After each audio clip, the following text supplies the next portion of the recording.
Sarah, are you ready? I'm a lady. And welcome to Idol Days, the show about idol anime. I'm Star. And I'm Sarah. And Sarah, guess what? Natsuchiyoze. Did it my way. See, I was going to start screaming the boys are back in town like we did in the hint on the previous episode, but that works too. We're back to the boys. And it actually is summertime, so that song is appropriate. Yeah, or at least like hot enough to be summertime. Listen, we're both in the South. Spring is basically pre-summer. Yep, basically. It's like 90 degrees outside. It's summer. You literally just told me that you left Ren Fair today too early because it was hot. It was so hot. Just like these boys. Oh shit! Oh, excellent shit. segue. We can't use the air horns again. We used the air horns in the last episode. No air horns in this one.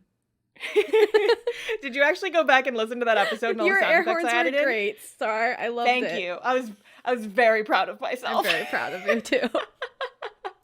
Anyway, today's episode is not about air horns. We are talking about IDOLiSH7 again. We are back for round 3. Punch, punch, punch. But not these boys. Beat, part 3. Part 3, yeah. Well, it's season 2, but it's our third episode because they had like that weird little like middle section.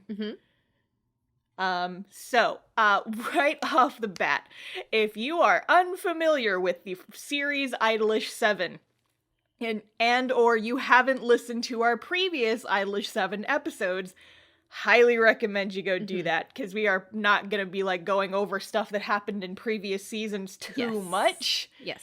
And if you're not familiar with the boys and their problems, you're not gonna know what the hell we're talking about. The boys and the problems. The boys who are back in town. They're back here. So why don't we really quick go over who the boys are? Yes, because there's so many of them by now. There's so many and boys. they add more boys in the season. This is a boy collection. Boys, boys, boys. Gotta catch them all. Boys. So, rainbow order? Sure. So we'll start with the main character boys. They are part of the idol group called IDOLiSH7. Title drop. Idol drop. And the first boy, his name is Riku. Nanase, because they all have numbers in their names. He has red hair and a really bad haircut, and he is main character energy. Big main character energy, yes. He also has like a respiratory disorder, which makes it hard for him to sing, which is a plot point for the first section of the show. Next is Orange. Mitsuki, adorable boy. He's kind of like older brother, but he is small. He's like orange, short, spunky, and he gets a lot of time in this season, and I was very happy about it. I love him. Good boy. The next boy is Nagi.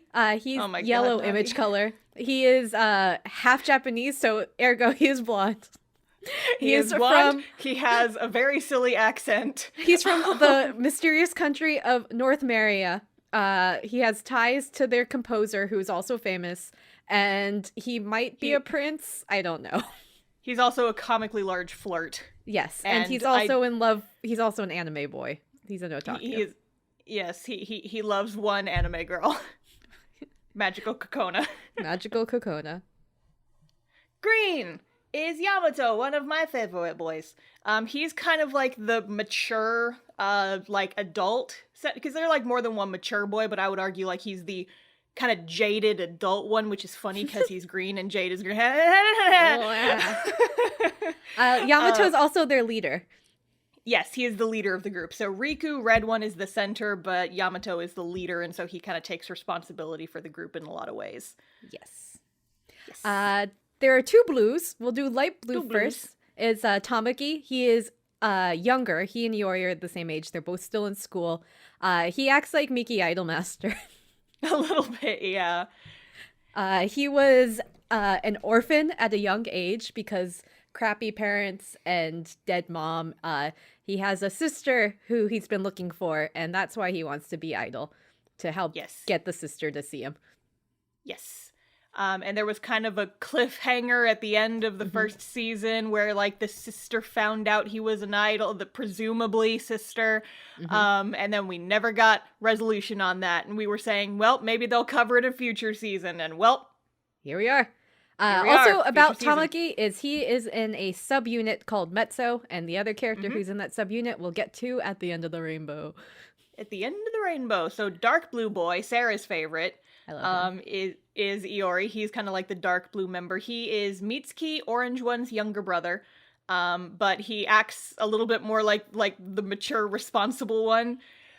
He's very serious. He's kind of the Chihaya of the group.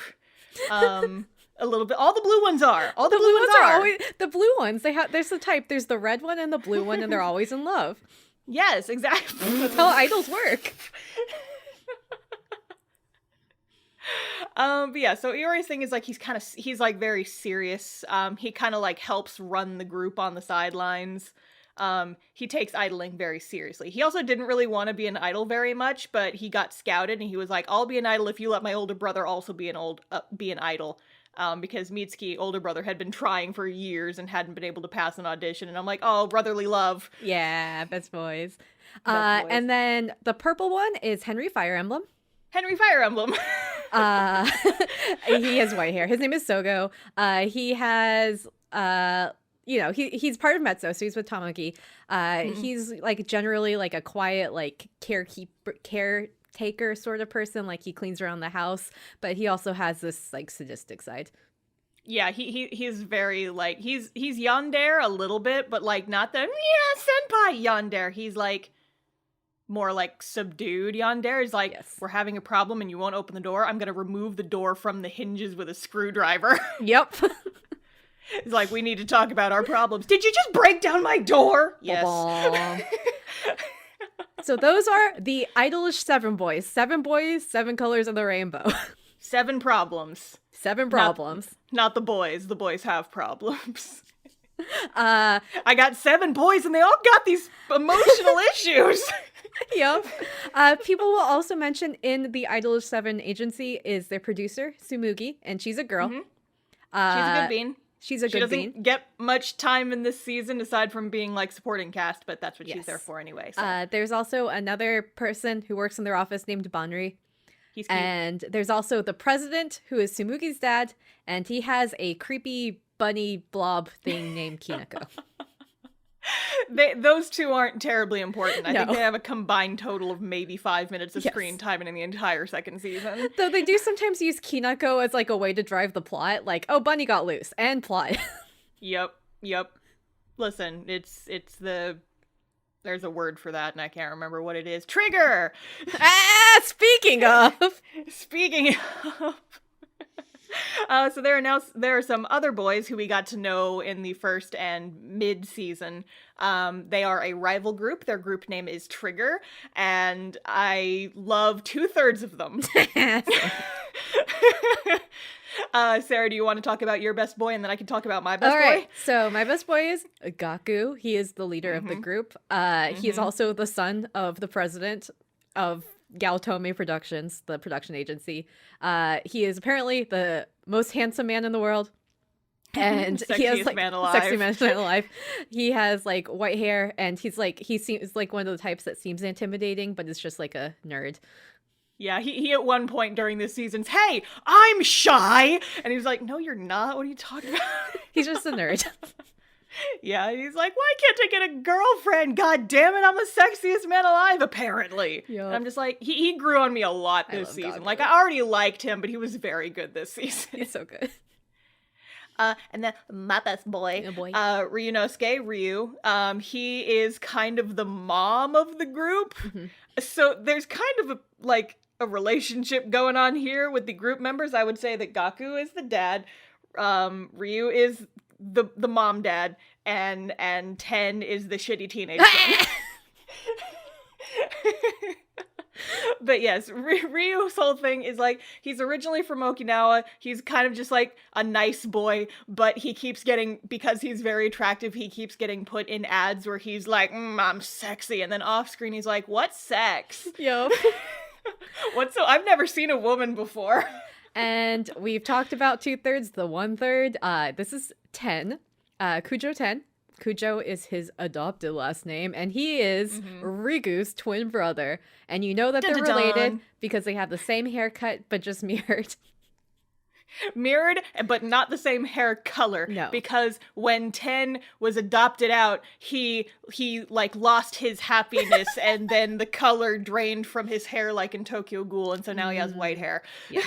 So that's not what happened. There are so many white hair boys in this show. There are too many white hair boys. So many white-haired boys. Being an idol is so stressful. Like when you sent me that one joke picture I'm sure we'll talk about, it took me a while to figure out which one was Edelgard. And I'm like, wait, which white-haired boy is that? Because there's several options. There's so many white-haired boys. And then there is another group that was introduced at like a tiny, tiny bit last season, but they become more important this season. They are Revale, and there is only 2 members, thankfully. We talked about white hair boys. New white hair boy, the I assume leader is Yuki. He has white hair. It's like longish white hair. Long white hair, Sarah. Yes, long white hair. Long white hair. And he has like a little earring, and him and his other Revale person, they have like painted nails. Yes, they do all the time, and it's like it's cute because they have contrasting colors, and I'm like, I love them. I know, and I'm also thinking like that's another cell that they had to color in. It took the time to paint the characters' nails. But yeah, so Revale is another rival quote unquote group. There's Yuki, and there's also his partner Momo, and Momo is like, he's got black hair, but it's like frosted tips. Frosted tips. And little fangs. He's the fangy, yeah. He's very much like the yippee-ki-yay, I'm an idol, yay! He's the hibiki. He's the hibiki, yeah. Hibiki without the animals. Yes, less animals. So he's just Genki, and then the 2 of them are just like a fucking married couple. They joke about it in the show. They're married, basically. They're married, yeah. It's absolutely true. I love them. I love them too. So those are the boys. We took a while because there's so many boys. Comical quantity of boys, but those are the ones you need to know. Again, if you're not familiar with i7, you should at least go back and listen to our episodes or just watch the show. So episode 1. Episode 1, let's dive right into it. So the boys are doing good. They did black or white. They won their thing. And then Tsumugi is like, hey, you boys, you're doing so good. You're going to have your own variety show. Meets Key Orange Boy is like finally getting some recognition because he's really good at variety shows. He like cries in the bathroom out of happiness. This is a cute little scene. Yeah. And then they get to go onto the Revale show. And this is the first time that they have met Revale, right? Because Trigger met Revale in the little between season. But the new boys haven't met them yet, right? No, I don't think so. Or if they had, it was just in passing. Yeah. So they go in and they meet Revale, who is Momo, and Yuki, and they are at first very intimidating, but then they're like, just kidding, we're fun. Look at us, we're your fun senpai. Yay. I love them. And I wrote in my notes, I love them immediately. They're so good. Yep. You do kind of get a hint early on where Yamato like sees Yuki of Revale and he's like, oh shit. And you're like, oh, a connection. Yeah. Oh, a connection. Yes. So there is a recording. So they're like on the show, they're doing like a recording. So like all this meeting and stuff is happening backstage. The over the end credits is Revale in one of their songs.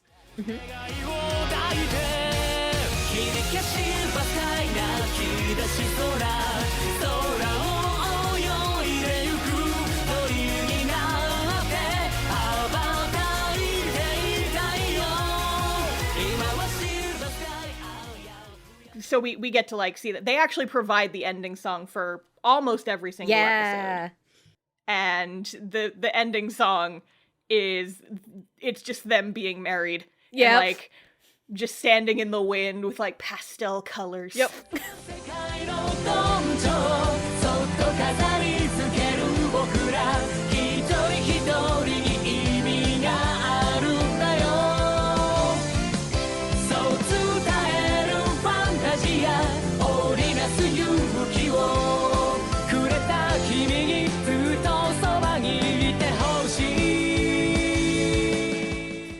like, wow, that's Yep. gay. Yep, they're in love. They're married. Yep. No, so another plot point that gets brought up in this first episode is we have talked a lot in previous seasons about Zero, the legendary pilot of the resistance, legendary idol. Look, I gotta make a Code Geass episode at least once per i7, okay? Okay. Yep. But yeah, so Zero was this legendary idol in the past, and he disappeared at some point, but also he has his own theater. It's the Zero Arena. It is apparently being remodeled, and at the end of the episode, they find out that they're holding a special, 3-day concert to kind of commemorate the renovations on the Zero Arena being over. And so Revale brings this up at the end of their show recording. And they're like, hey, so we're performing on the last day, Trigger's performing on the first day, we want to recommend you guys for the second day. And so Revale already just being like, we like you. Super accommodating, super generous, and just being like, hey, we like you, here's things. Here's so much support. You also, just a small thing that happens is you find out that Bonri is a Revale fan, has listened to all the episodes, listened to all their albums, has 5 of the band t-shirts. It's cute. Yeah. Yeah. So, episode 2? Episode 2. We kind of breezed through the first episode because the first handful of episodes is really just a lot of talking. It is. And setting up a lot of stuff. Which, I guess another thing just to mention for anyone who watches or listens or is slightly outside of anime seasonal news. So season 2 or IDOLiSH7 Second Beat came out spring 2020. Yeah. So they aired the first, I think, 4 or 5 episodes, and then Japan shut down. Yeah. So they could not produce any more episodes. So after the very beginning, there was almost a 6-month hiatus, maybe longer, before the rest of it aired. So the show wrapped up, I think, in fall of last year, and we're just now getting to it. Yes. Boys. But yeah, so new opening, episode 2. We get the new opening finally.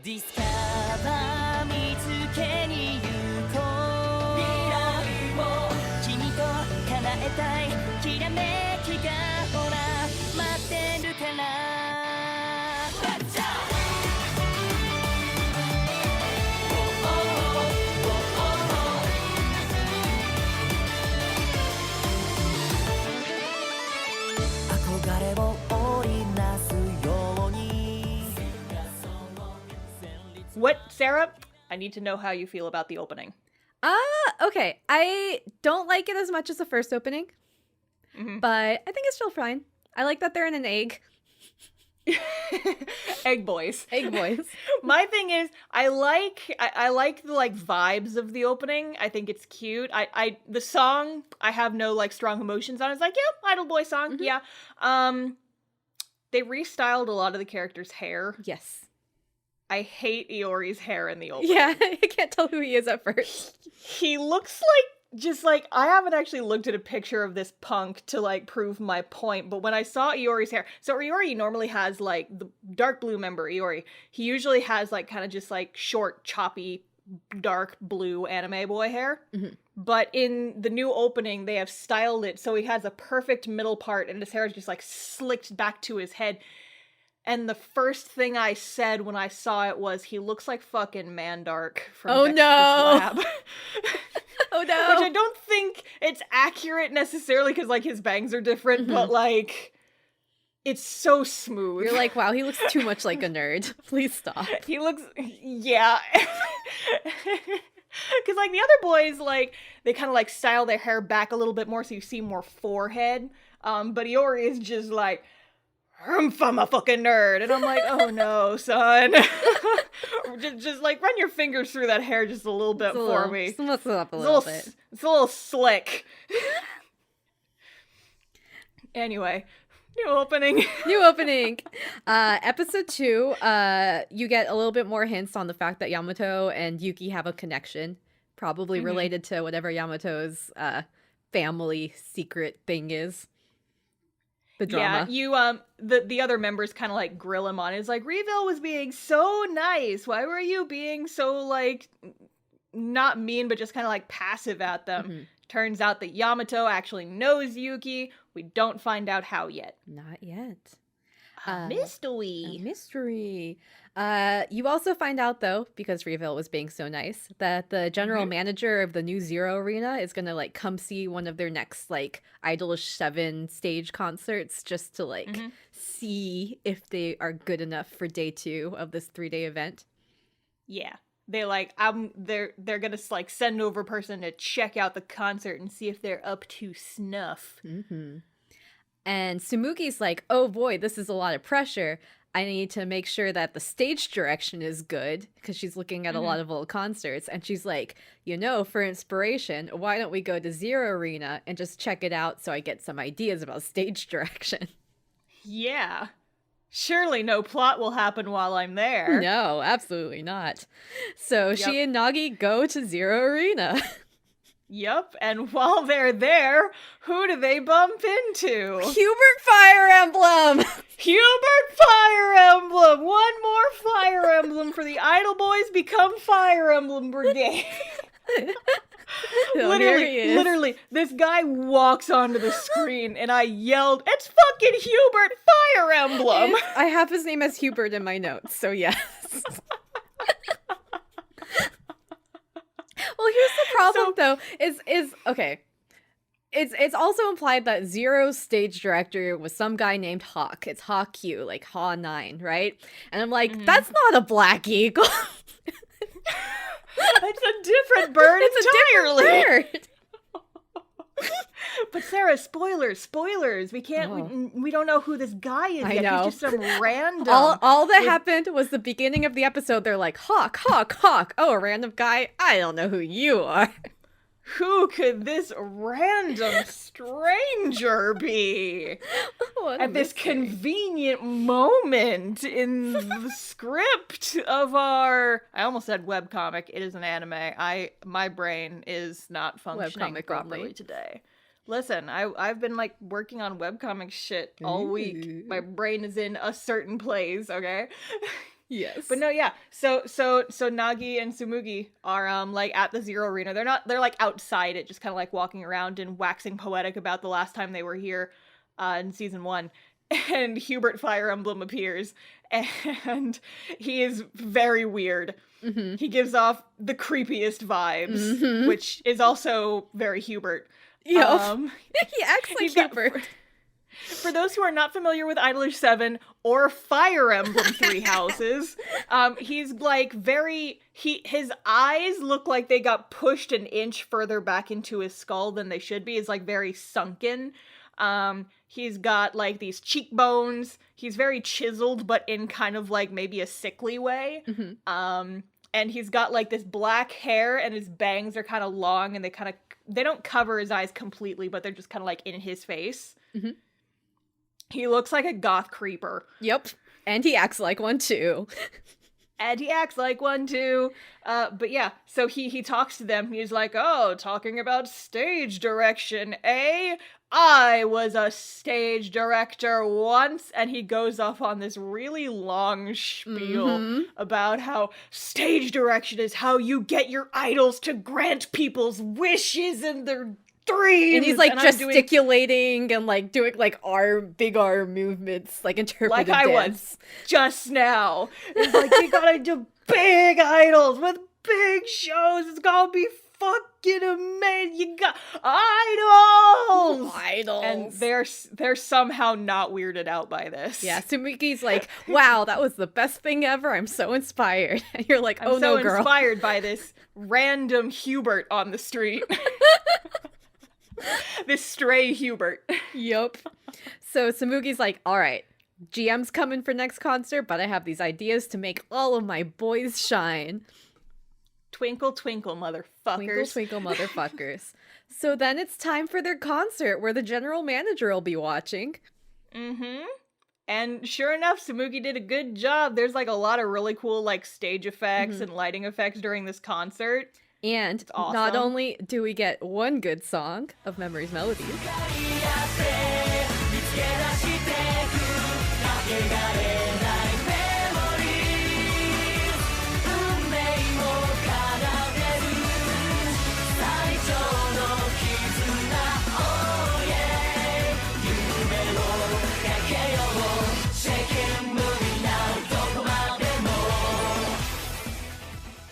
We get 2 songs. See episode 1.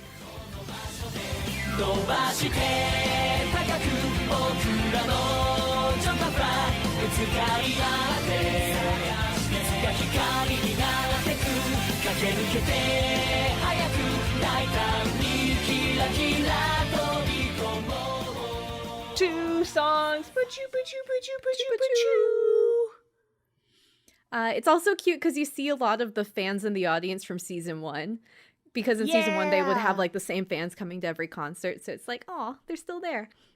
It's wholesome. We love the audience, and we love it when idols have fans, and you can kind of like follow along with the idols by following along with the fans. It's cute. We love it in this house. Yep. So during the concert, we see business dude, the Zero Arena guy, is watching the concert, and he's like, these boys are good at idling. And then we cut to backstage after the show, and so we mentioned how Riku has his like respiratory illness. He's backstage having an attack because he's like, he can't breathe properly. And everyone's like, Riku, you gotta take this oxygen. And he's like, no, if I take it, I won't be able to go on for the encore. And they're like, we're not gonna let you go on for the encore when you're like this. Yep. If you don't take the oxygen, we're gonna take you to the emergency room. And he's like, no, don't take me to the emergency room. It's really hard to watch. Yeah. He's like, he just wants to be an Idoru, and he's, oh no, my boy. So in the end, they have to kind of force the nebulizer on him, and then Metsu goes on to do the encore on their own. Yeah, it's sad, poor Riku. He just wants to be a good idol, and his like breathing problems keep getting in the way. And so, at the end, we cut back to Hubert Fire Emblem. And we find out that his name is not actually Hubert Fire Emblem. It's Hubert Kujo. It's Hubert Kujo. Listen, we don't find out his first name until like the last episode.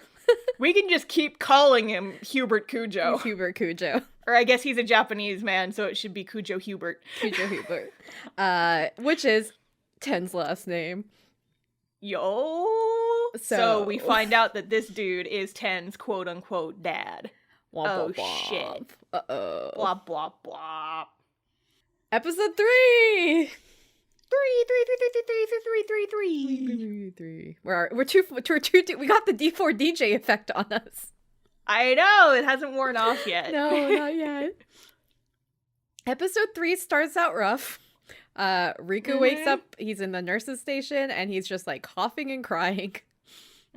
It's like, no, you hate to see it. This poor boy.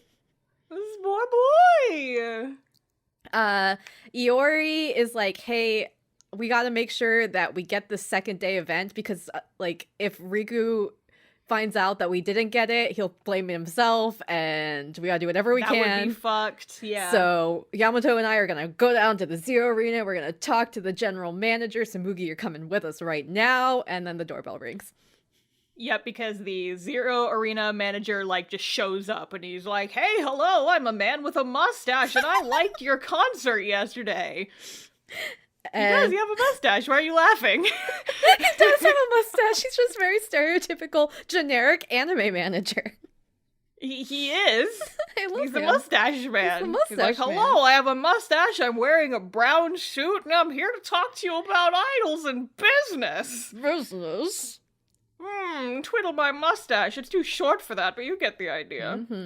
Iori basically, like, pushes the thing with Riku under the rug. Like, the manager's like, is your center okay? And then What center? Just Iori's push, like, push. No problem. No problem. No, fine. It's fine. No worries. He's fine. He was just not feeling well yesterday. He's totally okay. No problems at all. I just realized that made it sound like he just pushed Riku himself. Yeah, under no, the just rug. literally under the rug. That's where he is now. He's just like, why is there a lump in your rug? Don't worry about it. Don't worry about it. He's not there. He'll be fine. Don't step on it, though. He's very fragile. Afterwards, Yamato's talking to Iori, and he's like, hey, if you keep ignoring the problem, it's just putting more pressure on Riku. So, like, just, like, you know, don't be like he's immediately fine. Let him make his own decisions there. But Iori's like, I just want him to be a good Idoru. Yeah. I want him to grow and be a powerful Idoru. I gotta EV train this lad. That was a joke for the competitive Pokemon players in our audience. Probably a very small margin, but you get the idea. Yeah. So all the boys are trying to like help out with Riku in the dorm because they all live in the dorm together. I just want to say, like, there was a point where Soka was talking to Tamaki because Tamaki's like helping out with Riku's like chores and bringing him stuff. And Soka was like, "Oh, Tamaki, you're so good at helping out around the house." And then Tamaki nonchalantly is like, "Yeah, that's because my mom died." And you're like, "Oh, boy." He's just like happy face. Yeah, my mom died. Oh no. And he's like, "Yeah, because my mom's dead." And Soka's just like, dead mom. Yay. Moving on. But yeah, so some of the other boys talk to Riku about like, well, how did you deal with your like, it's not asthma, but my brain wants to call it asthma because it's just like kind of a recognizable thing. Well, the translation I said, they actually did translate it asthma. I don't know if that's what they went did? with. Mm-hmm. Well, then fuck it. I'm kind of calling it asthma because that's much easier to say than respiratory disease. Yes. It's asthma now. Congratulations. But yeah, so they were like, well, how did you take care of it as a kid? And Riku's like, well, when I was a kid, my brother 10, my sweet, wonderful brother 10, he would take care of me and he would let me use him as a pillow so that I could fall asleep easier. And everybody's like, well, you and your brother. Yep. Real close. Mm-hmm. And it's like, 10 is so horrible to Riku all the time. And Riku's like, my brother is the nicest boy in the world. And you're like, No, I just want to like slap him around a bit and be like, look, with your human anime boy eyes, they're so large. You should be able to see what your brother is treating you like. Yeah. Open those big, beautiful anime spheres, okay? He's a dick. But in the middle of this gag, someone else is like, oh, Tsumugi, you should be his lap pillow. And you get a gag where we see the Trigger Boys for the first time on TV. And it's just the a bunch first time of... we've seen them, but it's one of the time. We've seen them before. Oh, it's true. I love this gag. And they're just seducing women on TV. Yeah, and Riku's like, oh, let's change the channel. And then it's a different Trigger Boy seducing women on TV. It's like, oh, let's change the channel. Oh, Trigger. Yep, it's them being them. But anyways, Riku is still sick. Apparently this is a thing. His asthma or respiratory illness gets really bad at certain times of the year, which fair. Yeah. So Tsumugi is having a meeting with Iori, and Iori's like, I'm not sure what we should do. Maybe we could help Riku train this way or do this for him. And then Tsumugi's like, I have an idea. Why don't we switch centers? Mm-hmm. And at first, Iori is like, who would you even have as the center? And Tsumugi's like, I think you would be a good center. And Iori's like, no. And he's like, Riku's our center. Riku has to be the center. He's my best boy. He's all of our best boy. He's my boyfriend. He has to be the center. But later, the boys have a concert. And backstage, they run into the Trigger Boys. Mm-hmm. And at first, there's just kind of like some shenanigans with Gaku and Ryu, the good boys. Mm-hmm. And then Ten shows up with his big bastard energy. And it's just like, hey, Riku, heard you fucked up at your concert the other day. Why don't you can't be an idol if you're going to fail your fans like that, motherfucker. And everybody's like, yo, Ten, back off. Yeah. But then Riku gets really, really upset about it. Mm-hmm. And he like keeps kind of coughing. It's like, oh, baby boy, no. On top of this, Trigger is there because I guess they're doing this this TV production together where they're having these concerts.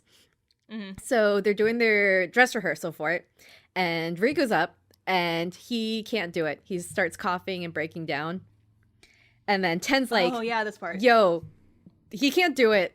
I'll be the center instead. Riku, you go sit over there. And then Ten does the dress rehearsal with them instead of Riku. And it's like... Yeah, and so we see a full performance of one of IDOLiSH7's song with Ten as the center instead of Riku. And it feels so wrong. I know.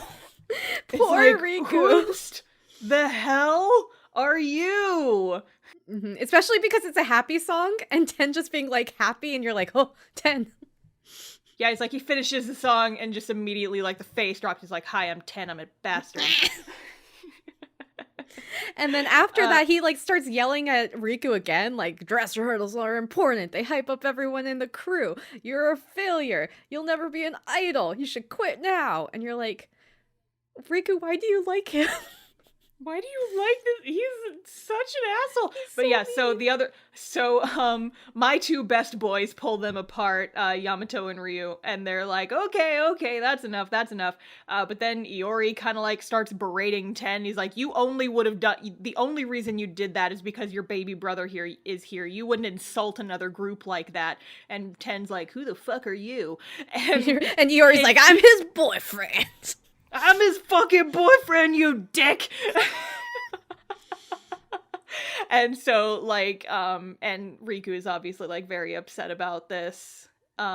He's like, I'm sorry I let people down. I'm sorry. And then that's kind of, like, the breaking point for Iori. Well, though I will say some happy things on the side while Star's two boys, Yamato and Ryu, are pulling the angry boys apart. They do make a date. So yes, they're like, we should get drinks after. Like, he's okay. like, hey, this is awkward. Let's get drinks together later. Okay. And I'm like, I ship Star's boys together now. Here we are. They're my good boys. It's a good I've got ship. one for each hand, and then I'm gonna put their hands together. Ryu x Yamato, I'm here for it. That's Sarah's like, ship listen. has sailed. It's like, listen, I got two best boys, I got two hands, I put one of each of their hands in my hands, and then I put their hands together, and I'm like, you guys need to date, and I'll kiss. watch. Now kiss. No kiss. I'm turning into Sarah, God. Yeah. But yeah, so later that night, after the TV recording, Iori goes to Tsumugi, and he says, hey, I'll be center for now. He's like, I'll take some of the stress off of Riku, and I will be center for a few months. Dun dun dun dun dun. So episode 4. We kind of go right in where we left off. Tsumugi is like, yep, Iori, I'm really glad you're doing this. I know you'll be a capable center. They announce it to the rest of the boys, and Riku is like immediately relieved. He's like, okay, less pressure. Yeah, it's like you'd think like this might cause like some discontent within the group, but it doesn't. Like even a little bit. Riku's like, that's actually incredible. Thank you so much. This is gonna help me out a lot. And the other boys are like, well, as long as Riku's okay with it, then I don't have any problems. And Iori stresses that like this is just temporary. Just I'm your pitch hitter. Like you will go back to center as soon as you're feeling better. So they have their concert at the IDOLiSH7 arena, and Iori announces that he's the new center. They don't give any other details, which makes sense considering. Yeah. And then we get the first song with Iori as the center, which is Perfection Gimmick.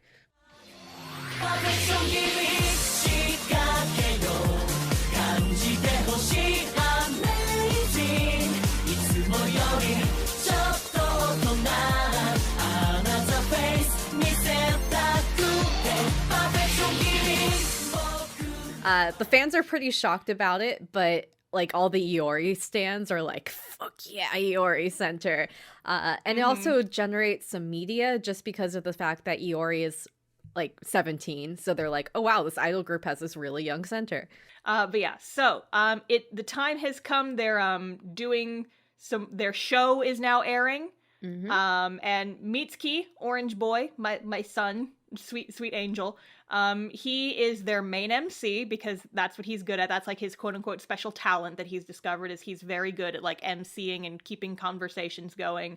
And at some point he like talks about how he's been working really hard to like get better at that kind of thing, and he's happy that he's finally getting some recognition. Put a pin in that. Another change that happens is Mezzo is doing, their continuous like duo subunit thing.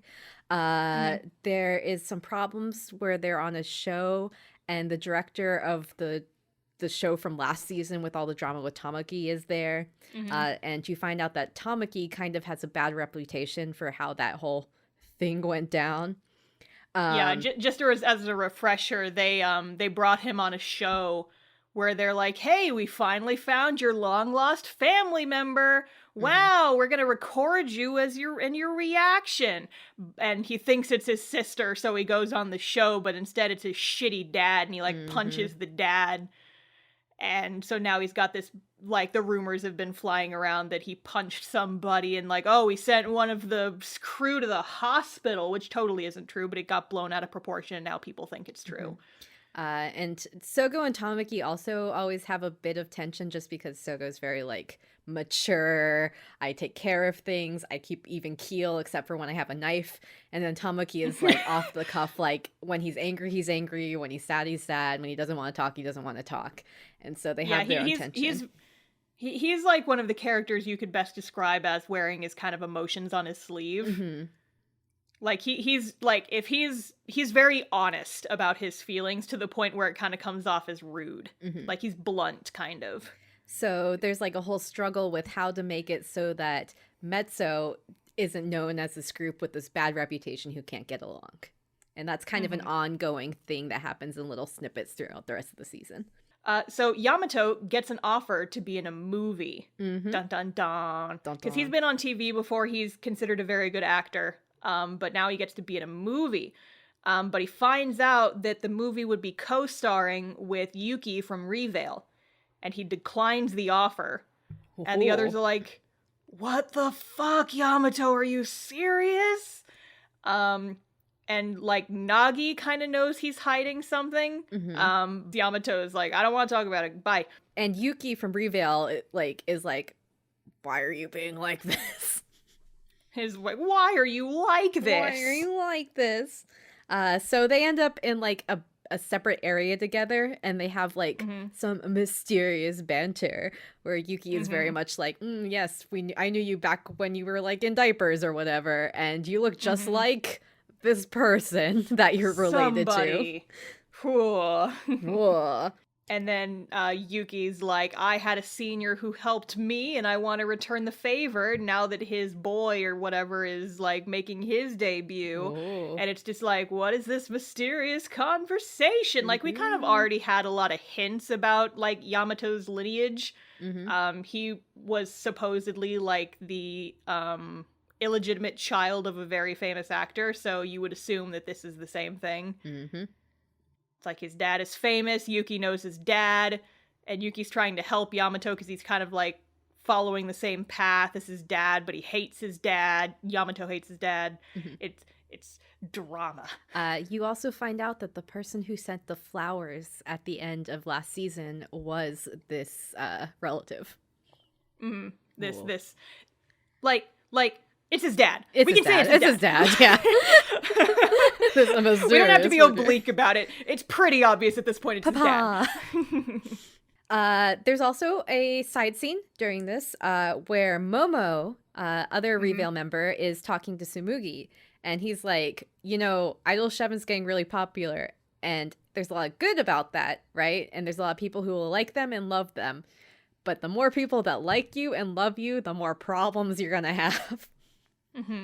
Because, like, everyone has separate expectations, and it's impossible to meet all of them, and the more fans you have, the more expectations you're exposed to, and it can make things really difficult. Which, like, yeah. Yeah, totally makes sense. Yeah. And then, cliffhanger, Ten shows up at the dorm. The IDOL7 dorm. Yep, he kind of sort of sneaks, like, he doesn't sneak in, but Tamaki's the only one who knows he's there until he goes, like, and shuts himself inside of Riku's room to talk. Episode 5 dun, dun, dun, is just shenanigans the entire time. It's just that everyone comes to visit the house episode. So yeah, so first Ten shows up and he's like, here, I'm here to visit my brother, and, like, Tamaki lets him in. And he's like, here, have some pudding. I'm going to go talk to my brother. And Tamaki's like, oh boy, pudding. Because Ten knows how to get in. This pretty much, I'll go through the summary of their talk. It's pretty much Ten is saying, I left home to pursue being an idol. You're not trying hard enough. The reason why I left is because our dad, their shared dad, I guess they had, like, this, like, cabaret sort of club. and the cabaret club was losing money, and you could tell from the entertainers that their hearts weren't in it, and I can tell that your heart's not in it, Riku. So just like the club failed and our dad failed, you're gonna fail. And the reason why I left home was because our dad had all this debt, and Kujo said that he would take away this debt and actually make me successful, and you're not successful and you suck. You suck. I'm 10. I'm a dick. Yep. But yeah, so some of the other shenanigans that happened, like, so this conversation is spread out over the entire episode, and it's cut in with other dumb shenanigans. Yamato and Ryunosuke go on their drinking date, and then they come back to the dorm. Yep. And they are, like, Ryu is so drunk he's speaking Okinawan. Yeah, like completely different dialect. And no one understands him, and so Mitsuki's just like, what the fuck is he saying? What is going on? And then Yamato's like, we're so drunk, let's order some soba. And so the mysterious soba delivery man, aka Gaku, shows up, aka totally not Gaku. Totally not Looks Gaku. just like Gaku. Looks just like Gaku. And then immediately after Soba Guy comes in, Tsumugi comes in. And there's a scene where Gaku is like, hi, I'm a mysterious Soba Guy, want to go on a date? Oh god. And Tsumugi's like, I don't know you. And he's like, what if Gaku asked you on a date? And she's like, Gaku's everyone's idol. And you're like, oh, Gaku. Doesn't she also have a line like, I can't date people I work with? Yeah. Which is, and okay. he just like gets rejected twice in under a minute. Not gonna lie, I actually really like Gaku and Tsumugi together now that we know they're not related. Like, I think that's a cute ship. I ship them. Right here, It's cute. Sarah's iDOL7 ships right now. It's Riku Iori, Okay. obviously. I like Yamato and Ryu. And I like Gaku and Tsumugi. That's where I am. I like Nagi and Kokona. I'm sure that Nagi also likes Nagi and Kokona. Oh, yeah, definitely. But yeah, okay, so like it was so like scattered. Doesn't Reveal also show up at some point? Reveal also shows up. Momo from Reveal ends up talking to Nagi, and something ruins his Kokona figure. Yuki, I forgot where he ends up, but he's there too. Everyone's there. Yeah, he goes somewhere. Everybody's here. It's Idol Smash Bros. There is a point where like tensions rise, like Tamaki's like, where's my king pudding? And Iori's like, what do you mean 10's not a cat? Because they were looking for 10. And Like, Iori thought that 10 was a cat that got in, and so many shenanigans. It's a lot. So all of these people, they're just arguing about their weird gags. And then as they're arguing, Riku and 10 storm out of the room. And Riku's like pissed. He's like, hey, you abandoned me, right? Like, you having your own issues, that's not my fault. Me wanting to be an idol, that's not because of any failure or whatever. I want to be an idol, and I'm never going to quit IDOLiSH7 because I love IDOLiSH7, and you could go suck it. And you're like, go you, Riku. He's like, yeah, tell him off. He deserves it. He's a dick. Yep. Get him. And then 10's like, but I'll never recognize you as an idol. Goodbye. Dun, bum, bum, cause he's a dick. Because he's a dick. He's a fucking dick. Episode 6. The first note that I have here is this fucking episode made me cry. Ugh. Aww. Because, yeah, like, leading up until now, like, the first handful of episodes really just felt like they were struggling a bit because they were it felt like watching the cutscenes in a mobile game. I agree. It felt like stuff was just kind of happening, and they were just kind of going through the motions, like, we're going to introduce this new character, and we're going to have a concert, now we're going to have some drama, we're going to talk to each other a whole lot. Episodes, like, 5 and 6 are where it really starts kicking up, and I'm like, okay, I remember why I like this show now. The drama is back. Yep, here's some emotional key points, and I'm like, thank you, but also, how could you do this to me and my voice? So, we have a scene with Trigger discussing the events of the night before. Gaku's like, I think your brother hates you now, and Ten's like, he doesn't hate me, and Gaku's like, no, yeah, he totally hates you, you're kind of a dick last night, bro. He definitely hates you. And he's not wrong. And they're also like, 10, you need to, like, talk to us about your stuff. Like, You don't tell us anything going on with the rest of your life. It's like, we don't even know who your supposed dad is. Nope. And he's like, you don't need to know. Fuck off. Then after the opening, we are back in with the i7 boys. Riku is in the dorm, and it's the next morning, and he is like energized. He has like this new like zeal. He's like, I'm gonna force Ten to recognize me again. And you're like, no, Riku, don't go back to that part. Yeah, and so he's kind of forces himself to stop calling him by like the brotherly nickname. Not Tenny anymore. A change a little bit in Riku, standing up for himself a little bit. Yep. So now they go and discuss the Zero concert, which is fast approaching. The concert we talked about in the first episode. So Revale is performing on the last day. i7 and Trigger are performing on the first 2 days.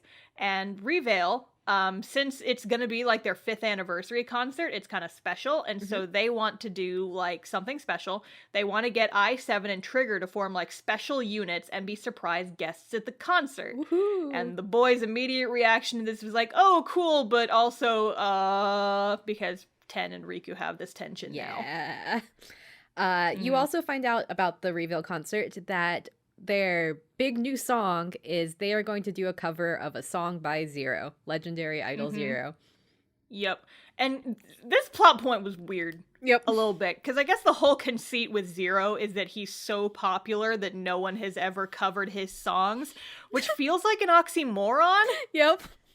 Because, like, I'm trying to come up with an equivalent, and my brain immediately jumps to, like, Queen. And people cover Queen songs all the time because they're good. So, like, why, if Zero is so good, like, people apparently don't want to do covers because they don't want to tarnish his legacy. What the fuck does that have to do with anything? Doesn't make any sense. Come on. That doesn't make any sense. So I'm like, okay. Whatever, anime. I guess I'll play along with this, but it doesn't make a whole lot of sense if you really think about it. Whatever. I shall sit here and huff in silence as I continue to watch your anime.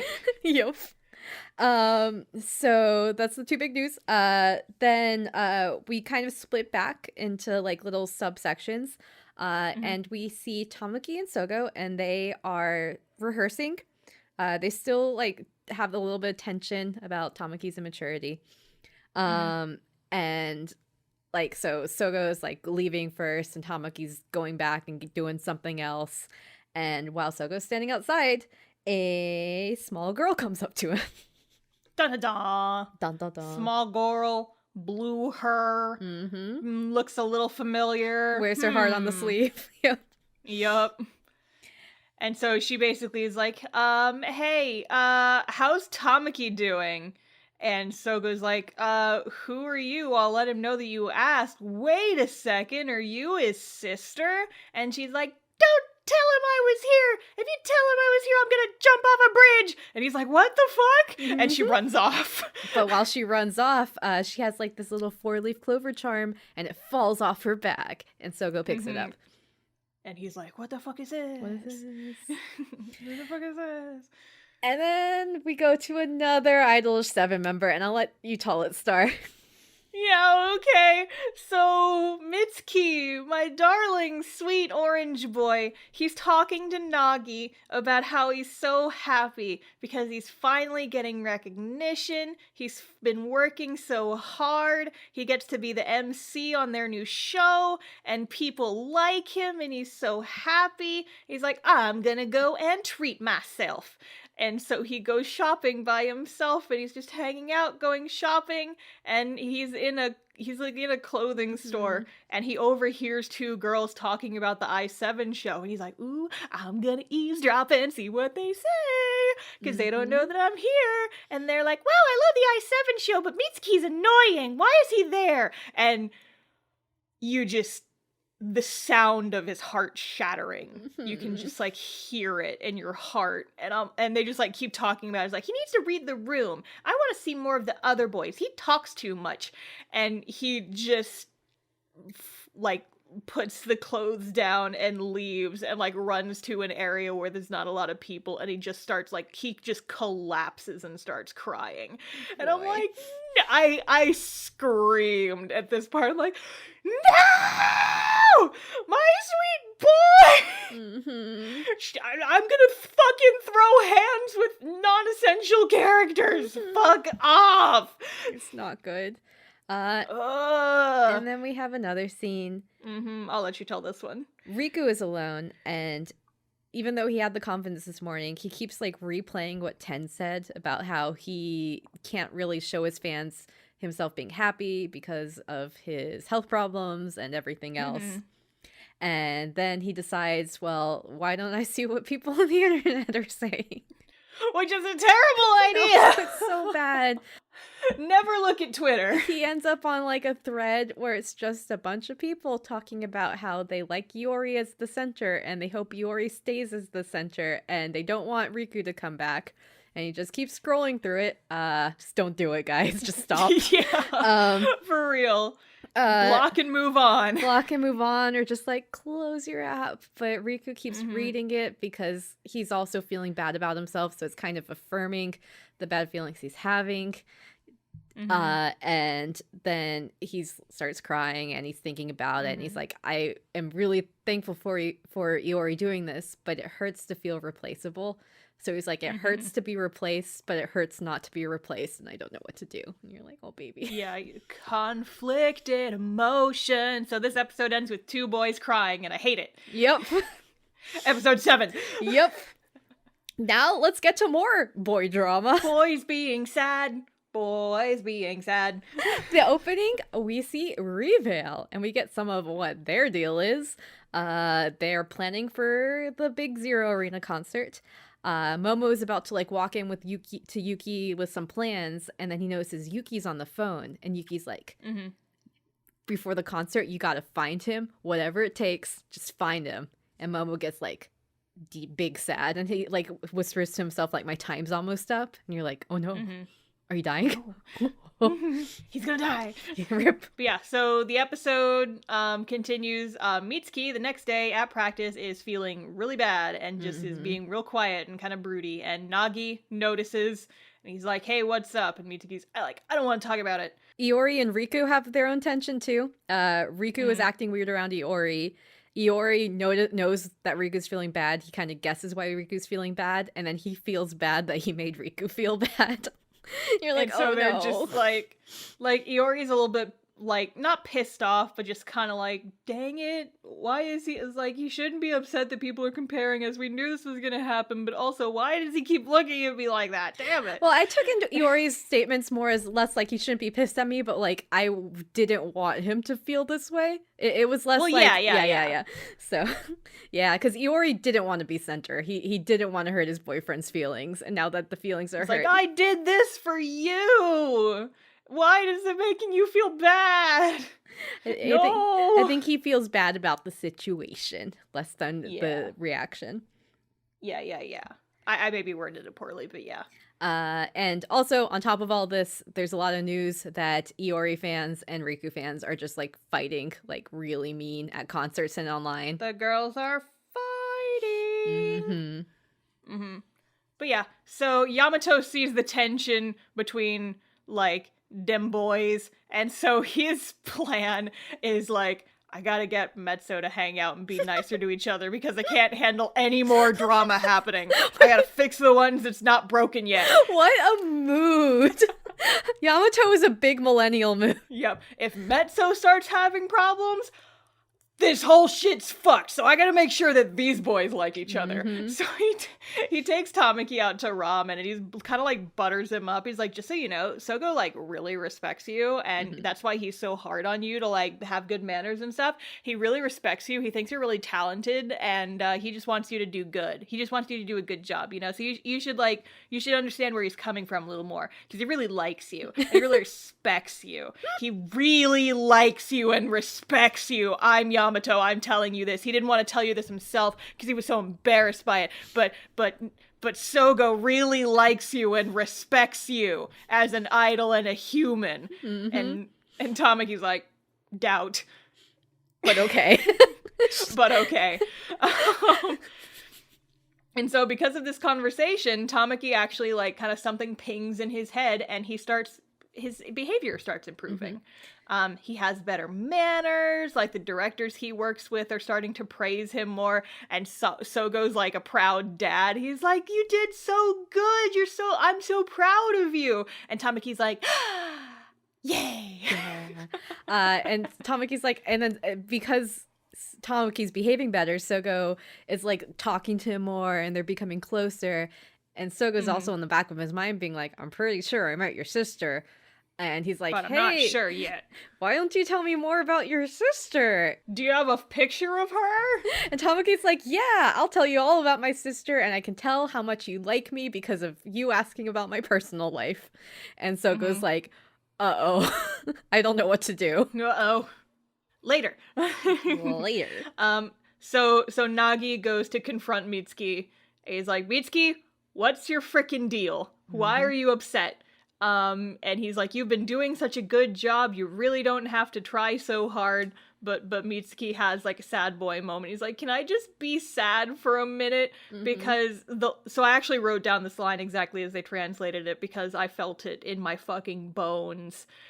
He was like, I don't need everybody in the world to like me. I just want the people who like you guys to not dislike me.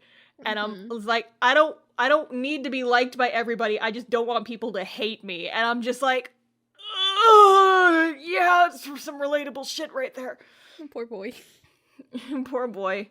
And he's like, what should I do to make people happy? I don't know. And I'm like, give him a hug. Sad boys.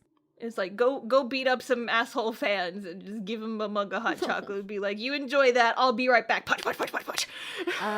And then it's time for the variety show.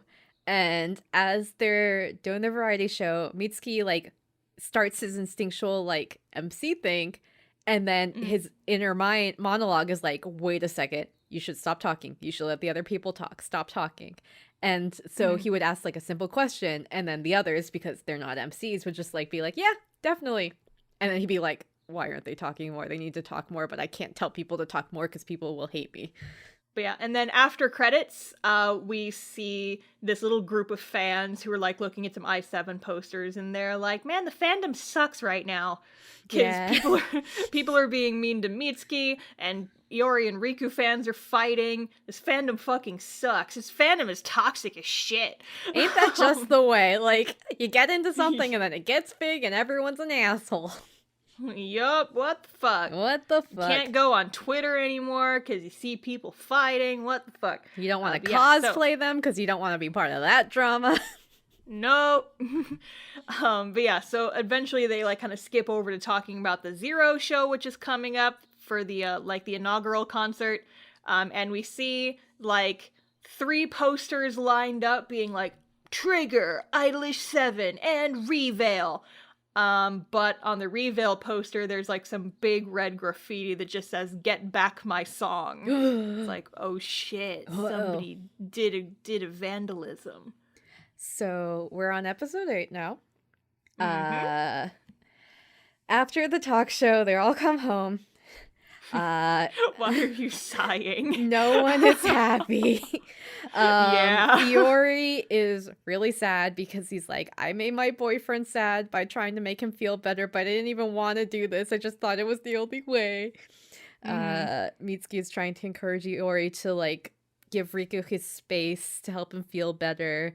And then Iori is also like, that brother, I love you, you're great. And you're like, oh no, these brothers. They're good boys. Yeah, but Mitsuki also isn't like fully over his like kind of depression over this whole thing. And it's the boys are having problems. These boys got some problems. Boys got some problems. And while they're all having these problems, they also have, you know, ongoing work. And one of their ongoing work is this show, and they do little productions, and this time they are again with Reveal. And they are having their own awkward thing. Like, Nagi is upset that Mitsuki's upset, and Mitsuki's upset because of the fans. And then Iori's upset because of their fans, and also that Riku's upset, and Riku's upset because of 10, and also the center thing. Everyone's upset. But they're there, and they're gonna like watch this pre-production show of Reveal before they get on stage. But then The Reveal Boys get on stage, and Momo opens his mouth to sing the new Zero song, and then he can't sing. Yup. And they're backstage, and, he apparently had to lip sync during this recorded performance, and Momo's like, yeah, I feel fine, it's just, I can speak, my throat's fine, I can even shout, but for some reason, I can't sing. I wonder what that's about. It's probably psychological, but I don't have any problems, so it could possibly be causing psychological trauma. Oh, Momo. Just big deflection energy. Is like, I don't have any problems, so I don't have any reason to be upset. Anyway, I'm Momo. I'm always happy. And you're just like, oh, he's one of these, isn't he? Yup. He's one of these characters. I'll just push my feelings further down into my heart, bottle them all up, and one day I'll die, and that'll be the end of it. It's Momo. Turn it off. So they, IDOL7 boys have their own talking about their drama. Mm-hmm. They're at practice after this. Yes. There's definitely a part where Iori's like, Iori, Riku, you gotta be center. You were meant to be center. This is only making you sad. And then Riku's like, no, Iori, you need to be center. I can't do it because my asthma, even though I want to be. And they're just like, oh, okay. Mitsuki's like, I should stop being the MC on our show. And Nagi's like, no, you shouldn't stop being the MC. There's just out loud drama. So what ends up helping to kind of break them out of this funk a little bit is Sumugi's like, my boy's got some problems. I'm gonna go cheer them up and remind them that they're awesome. And so she storms into their practice room and is like, I love IDOLiSH7. You guys are great. And she rattles off all the things that she loves about each individual boy. Actually, she doesn't just say, you guys were great. She said, I've loved you guys ever since I saw you play basketball here. And in this essay, I will talk about how idols and sports are a necessary combination. I think that might have a little bit of a Sarah swing to it, but sure. Sarah, we already had our basketball episode. It's true, we did. Basketball. Hey, I can't help it if IDOLiSH7 took inspiration from the OG Idol movie. High School Musical, the OG Idol movie. Directly inspired IDOLiSH7. Directly inspired IDOLiSH7 and Love Live. We know it to be true. Absolutely. It's who's the real Zero here? It's Troy. Is Zero just Troy Bolton? Anyway. IDOLiSH7. Where were we? Basketball. Oh, Samugi, Basketball. She's cheering everyone on. Yes. We have to have a basketball tangent in every episode, I think. At least every episode with basketball in it. Or, people with basketball-shaped hair. One or the other. Zero's drinking water! Because I thought you were going to talk for a minute. No, I'm talking about Rin Love Life. Idol Illuminati. Oh my god. We're talking about IDOLiSH7 right now. So Sumugi runs into their practice room and she's like, I love IDOLiSH7 and here's all the reasons why. And the boys are like, wow, she's right. We are cool. It doesn't immediately solve all their problems. They go back to the dorm later and things are kind of mellowing out, but you can tell their relationships are slowly starting to heal. This was kind of the kickstart to, okay, we're back on the up and up a little bit. It gets them out of their own heads and back to communicating, which is good. Some other small things that happen after practice. You get a scene with Yamato and Mitsuki, and Yamato is talking to Mitsuki, and he's like, hey, oh yeah, I'm going to give you this gift, and you gave me the gift of working hard and working your butt off, and I'm going to give you the gift of moderation. I'm going to give you the gift of chilling the fuck out. Chilling the fuck out. You taught me how to give it my all, but I want you to understand that you also have to be okay with the way you are. He's like, I know they're conflicting, but you also gotta be okay with you. There's also a cute scene where Iori is making tea, and he's like, hey Nagi, do you want to bring this tea into Riku's room to help him out? And Nagi's like, maybe you should bring the tea into Riku's room. And then, right as Iori's convinced and about to go in, Riku comes out, and he's like, hey, I want to give you a thank you for being center and for helping me out all this time. And I know I'll be center again. It's not the end of everything. And you're like, aw. And then another scene. This is all. There's a big scene coming, but these are all little snippets. Yep. Tamaki and Sogo are walking home from their mezzo practice together. And Tamaki's like, I feel like you and I are becoming more connected recently. We have a lot in common, even though we're different. And Sogo's like, I'm opposites, but like, neither of us are alone. I'm watching you. I'm gonna support you. You're not alone. You have your own family, and I'll defend you and listen to you. And Tamaki's like, yeah, thank you so much. It feels like you can get angry for me when I know I'm not supposed to get angry. And what can I do for you? And then Tamaki's like, or Sogo's like, well, when I feel sad, why don't you cry for me? Because I have trouble crying. I never cry. And you're like, oh. And you're like, oh, Sogo never cries. Yet. Yet. Sounds like a challenge. Sounds like a challenge. And there was also a cute scene at the same studio, Tamaki and Sogo, afterwards, where the director, who was the complete asshole to Tamaki last season, comes by and he's like, you have people in this studio who can't behave themselves. But then Tamaki's current director for the show him and Sogo are on comes out and is like, looks like we have people who can't, like, keep their mouths shut. And it was like, oh yeah, this guy's actually defending Tamaki, which is like, oh yeah, there's people in the industry who support him, and it's good. Yeah. Good boys. And then the shit boy. Star Yugo boy. We had all these good boys, and now it's time to talk about some fucked up boys. Yep. Okay? So we have the scene with Tamaki and Sogo kind of fades to like Ten and Kujo's house, and Kujo, Hubert Fire Emblem, is like very intense. He's like, you see, Ten, you will be the one to surpass Zero one day. And as he's saying this, he has like photos of all the other members of Trigger and IDOLiSH7 on his desk, and he like sweeps them off one by one. He's like, you will be the one to surpass Zero, sweeps the other boys off the table. You're the only one that matters. And so now there's just like just the 10 headshot is on the frame, and it's just like, you are the best boy. And I just imagine 10 going like, did you get all these printed just so you could make a point like that? I guess. But you know who's also there? You know who's also there? Fucking Tamaki's baby sister is also there. Why is she there? I legit did not see this coming. Like, it was about the noise that I made too. So that's the cliffhanger on that episode. Episode 9 goes right in. It's Aya. It's Tamaki's sister. No, she's 10's sister now. Yep. My sister now. She's like, hey, I lost a charm somewhere. Do you know where it is? 10 Oni-chan. And you're like, no. Uh-oh. Big uh-oh. Big uh-oh. I'm picking up really sketch vibes. Yup. So, new child, 10's younger sister is Tamaki's younger sister.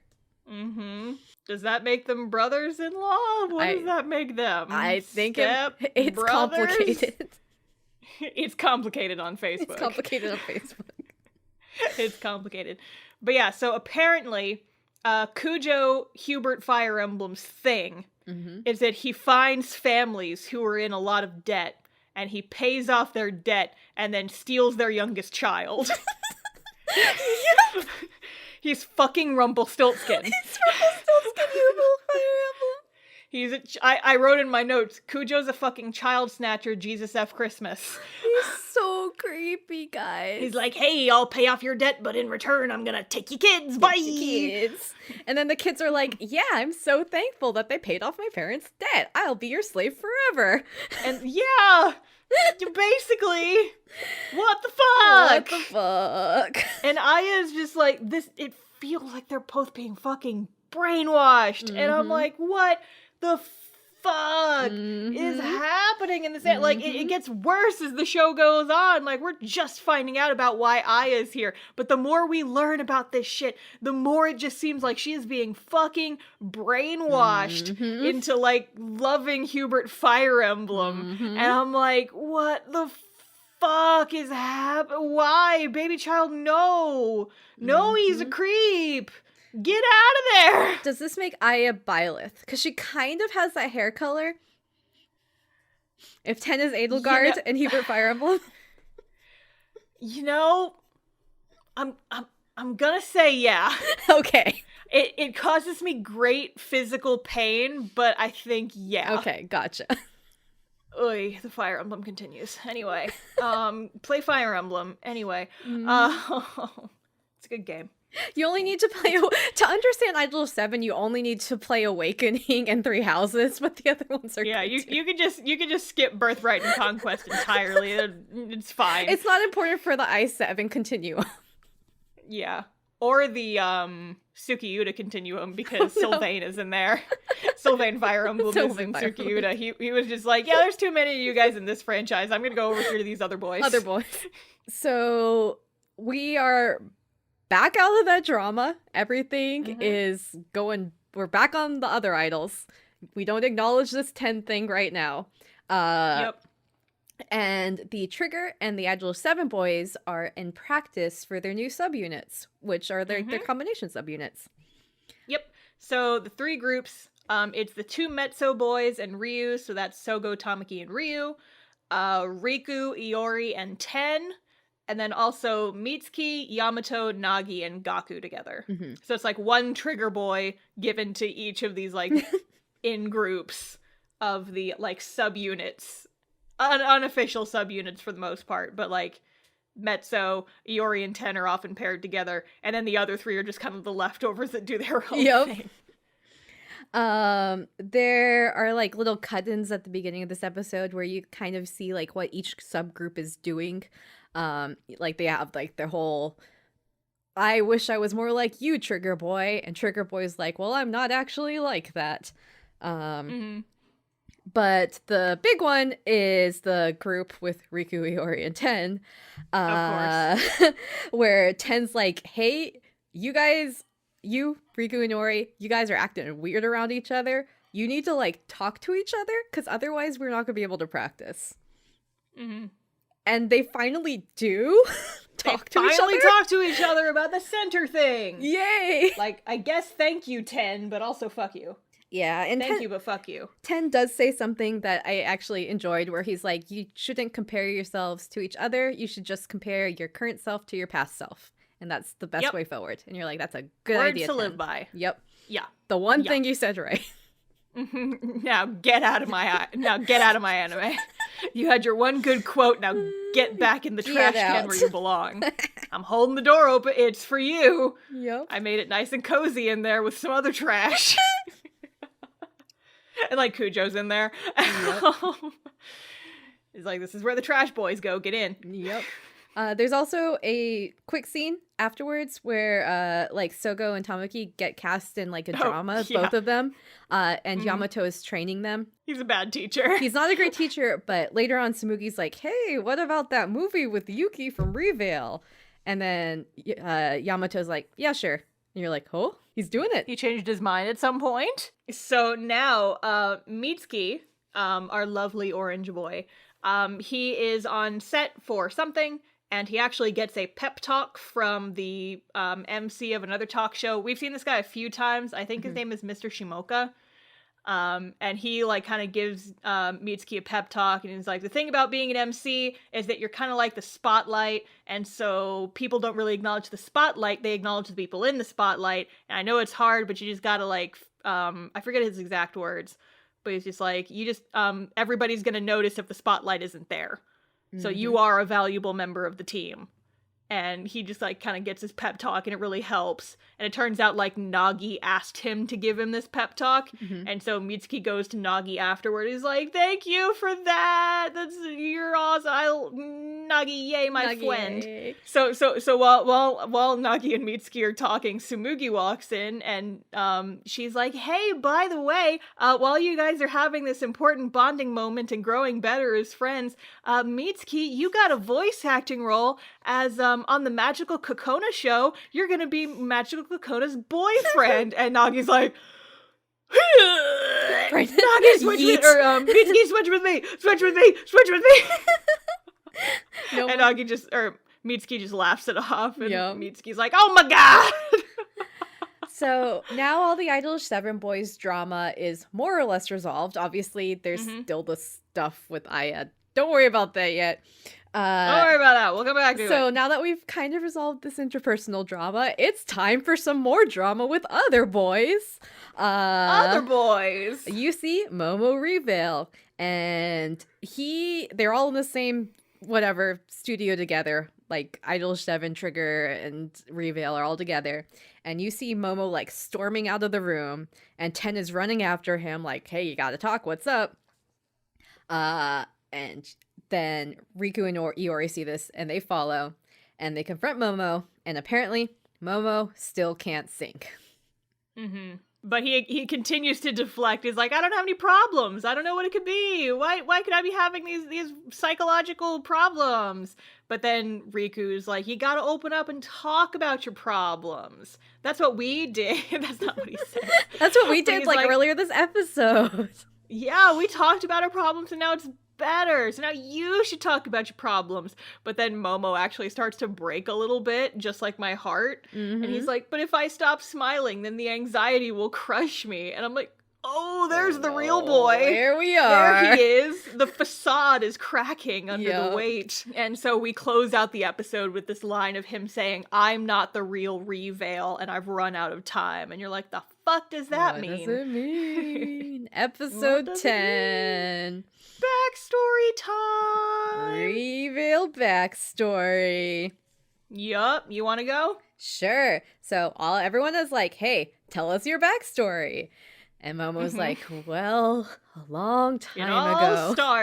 It all started when I was a young boy. I went to an idol concert in the city to see Reveal back then. To see Reveal perform. But then while they were singing, a light fell from the stage ceiling and killed one of the boys.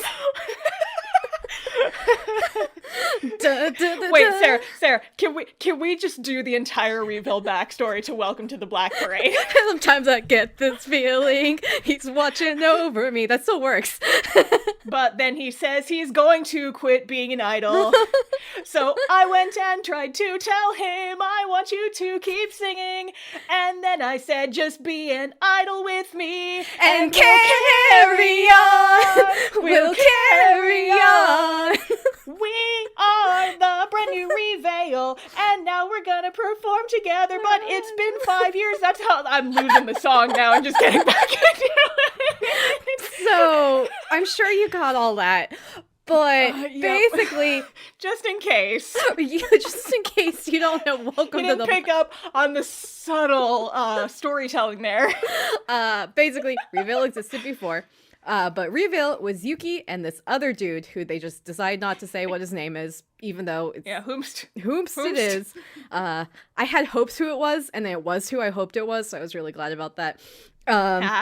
But so they're like, oh yeah, there was this other guy, he and Yuki were an indie group, they're an indie idol group. Momo was a fan. He used to watch them in the concert in the city to see the Reveal perform. And then at some point, Yuki and Mysterious Boy in Reveal were doing a concert, and a light fell on Yuki's partner and crushed him. Well, like, gave him a pretty bad head injury. A bad head injury. He didn't accordion into the ground like a cartoon. So while all this was going on, so the partner fell down. Because they were an indie band, they were having like different like companies come and scout them out. And one of the scouts, apparently a scout, they think, comes up and is like, hey, you guys are really good, but that scar is pretty nasty. If you sign on with me, just you, then I'll help you with the scar problem. He's like, I will refer you to a specialist who can get that scar taken care of. And then he's like, but it basically is like, but they'll have to split up. They won't be Reveal anymore. So Yuki is like, bro, you should do it. Fix your scar. I believe in you. You're a great musical artist. I'll be all right. And then basically guy left with mysterious figure and he never heard from him again. I might be wrong, But I thought what happened was, like, they didn't want to sign with the creepy producer. Oh, that's what happened, So, like, yeah. we don't want to sign with you. We could figure it out on our own. But then the partner just kind of, like, left a note and disappeared. Yes. So you're like, cool.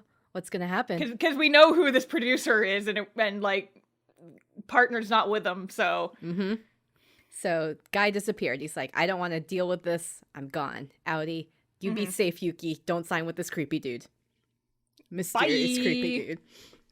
Yep, and so Yuki is so upset by this, he almost quits music entirely. But Momo is such a big fan of his, he's like, no, you can't quit! And so he, like, talks about how he would, like, repeatedly show up at Yuki's house, which, creepy. Glad it worked out for you, but creepy. And we would, like, beg him on, like, his hands and knees, please don't quit music, I love seeing you perform, please don't quit, please don't quit. What if I was an idol with you? Would you still want to do it?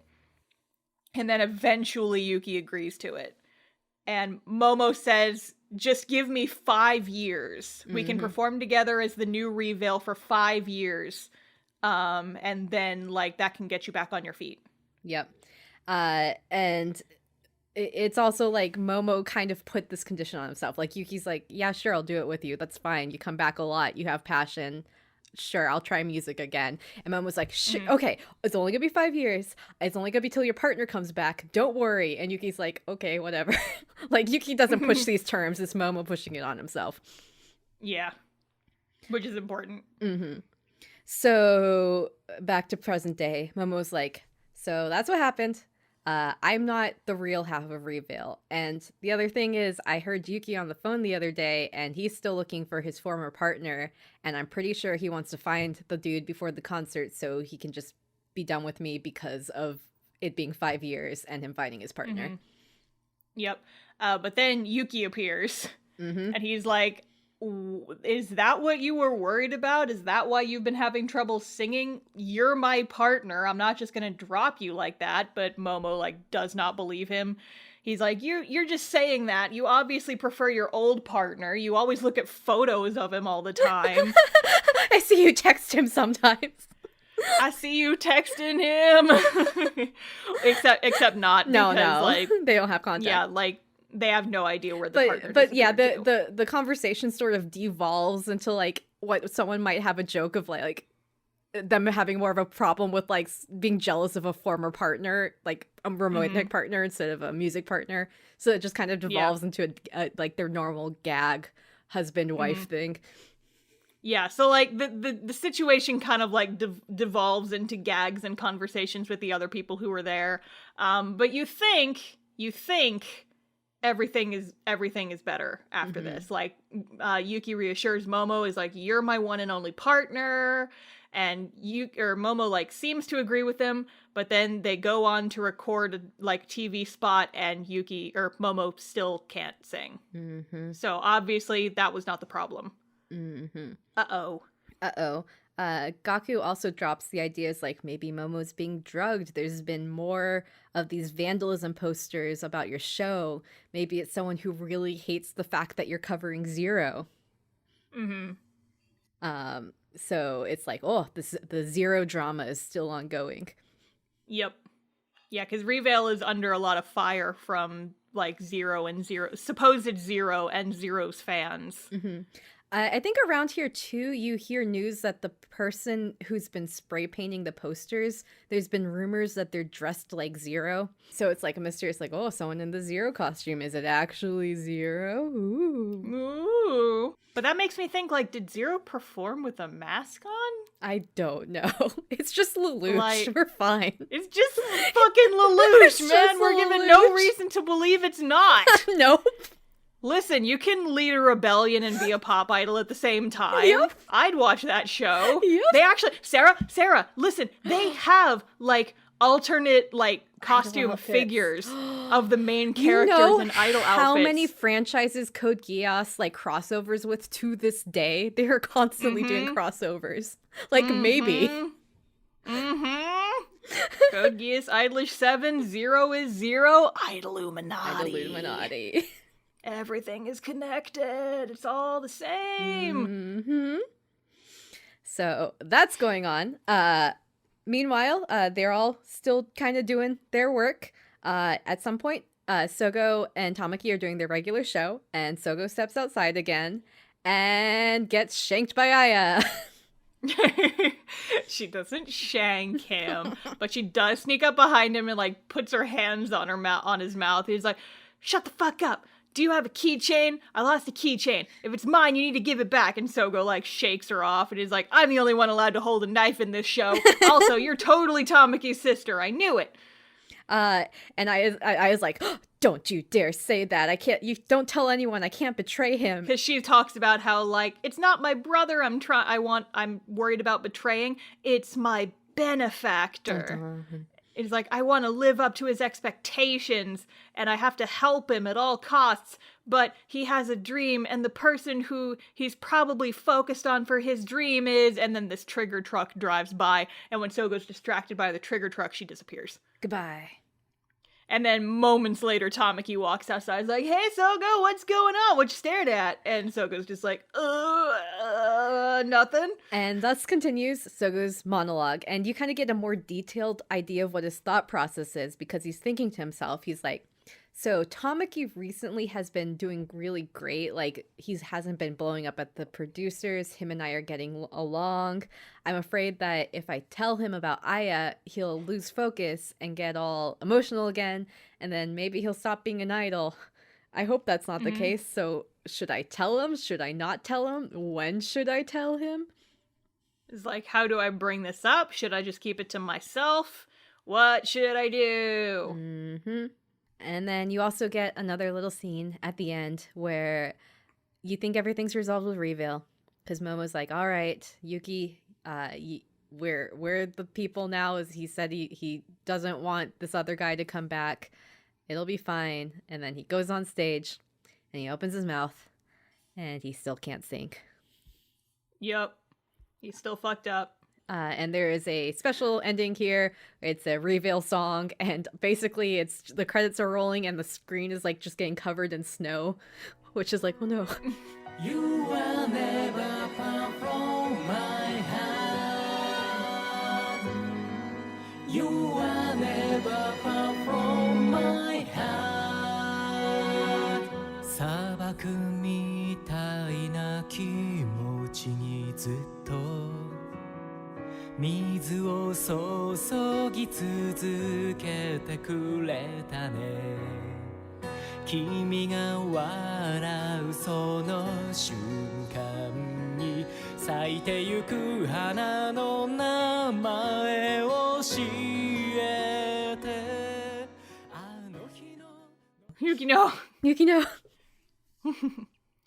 But yeah, so next episode, we open on the i7 boys. They're talking about Reveal and Zero. And Mitsuki's like, "I met Zero when I was younger and he's awesome, but Zero disappeared. And nobody knew what happened to him."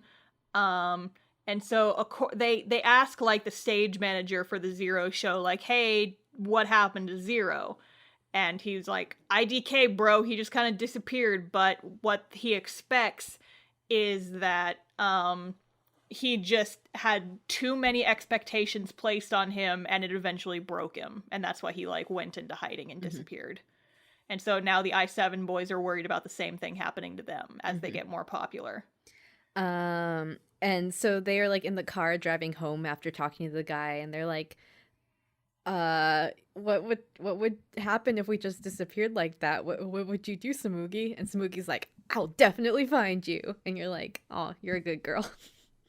But also like, cause the other option is do what Kujo Hubert's doing and try to build idols to surpass IDOLiSH7. Just grab a bunch of kids off the street.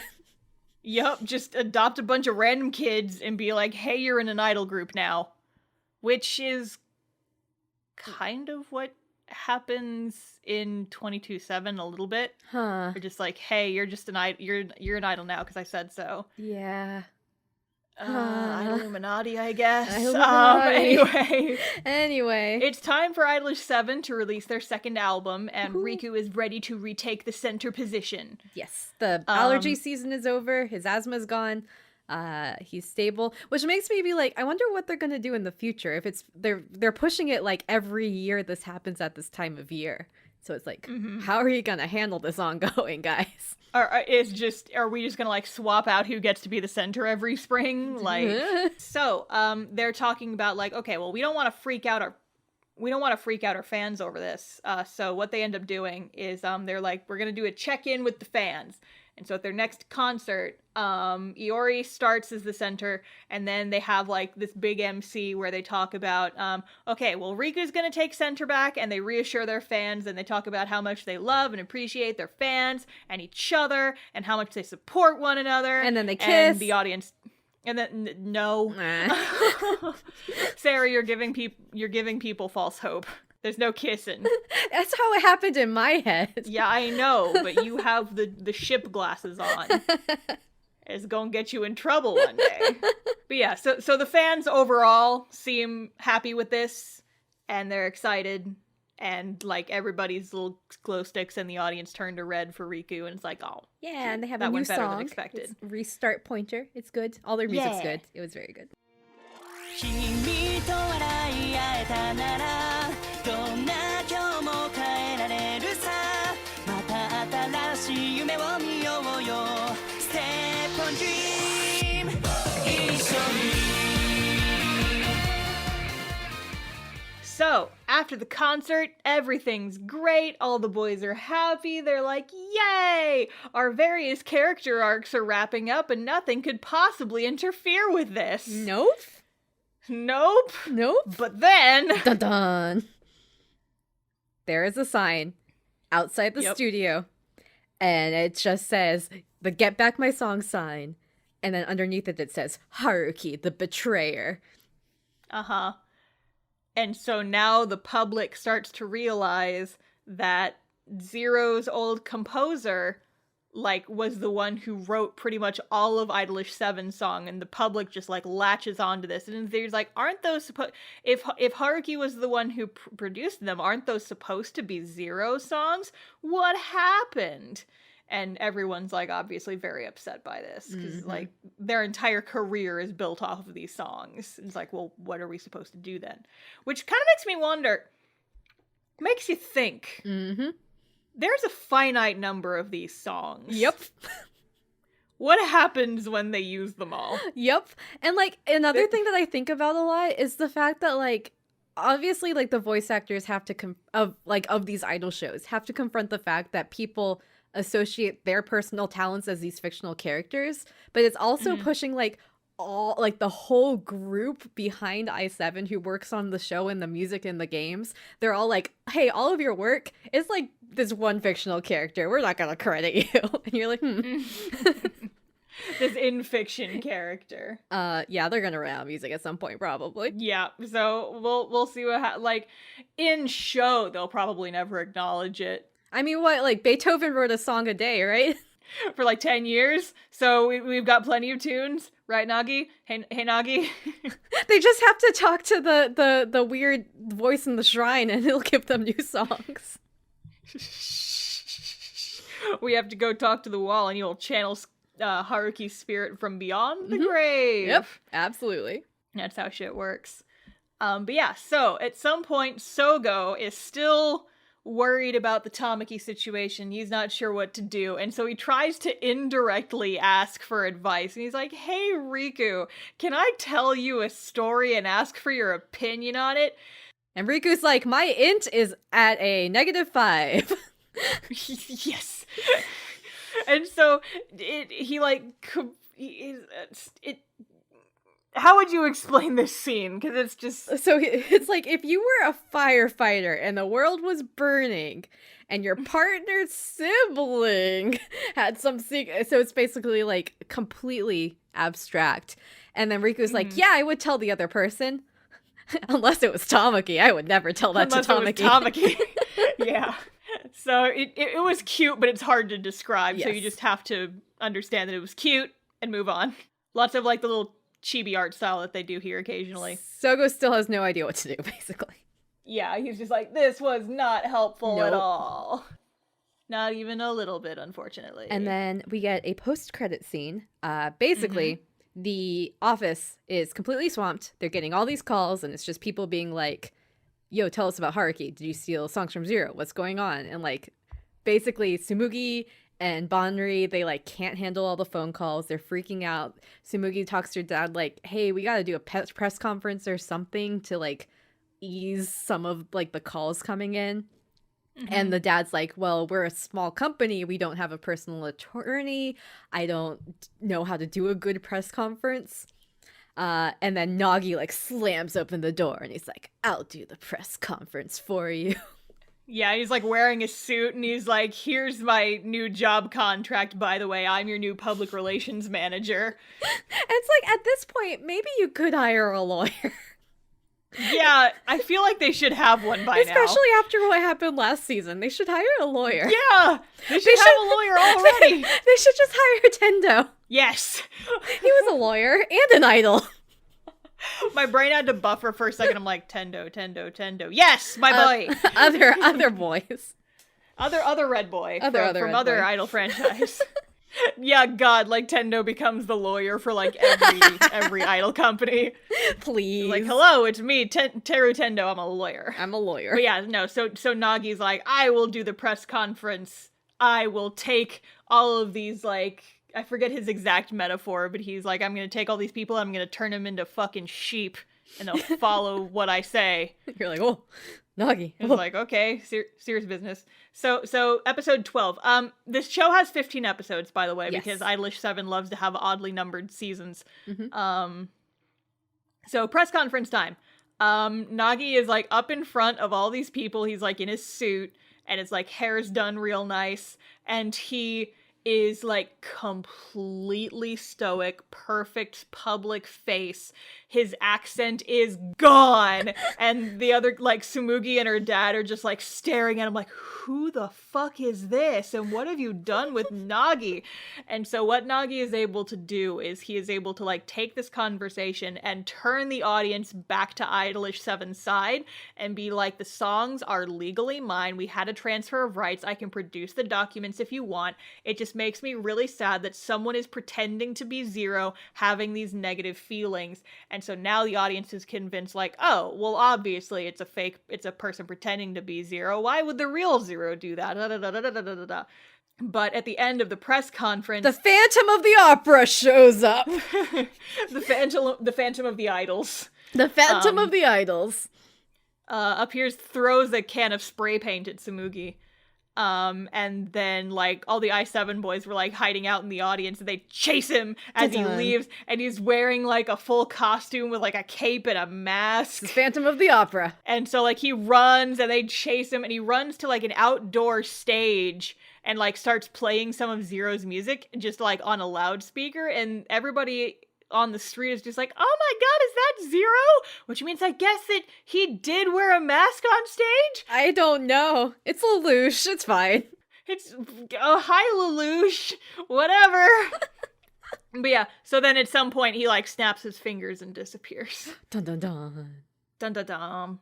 So the Zero drama is ongoing because now it's like the public has seen this figure that looks like Zero, like yelling at I7. You're like, oh no.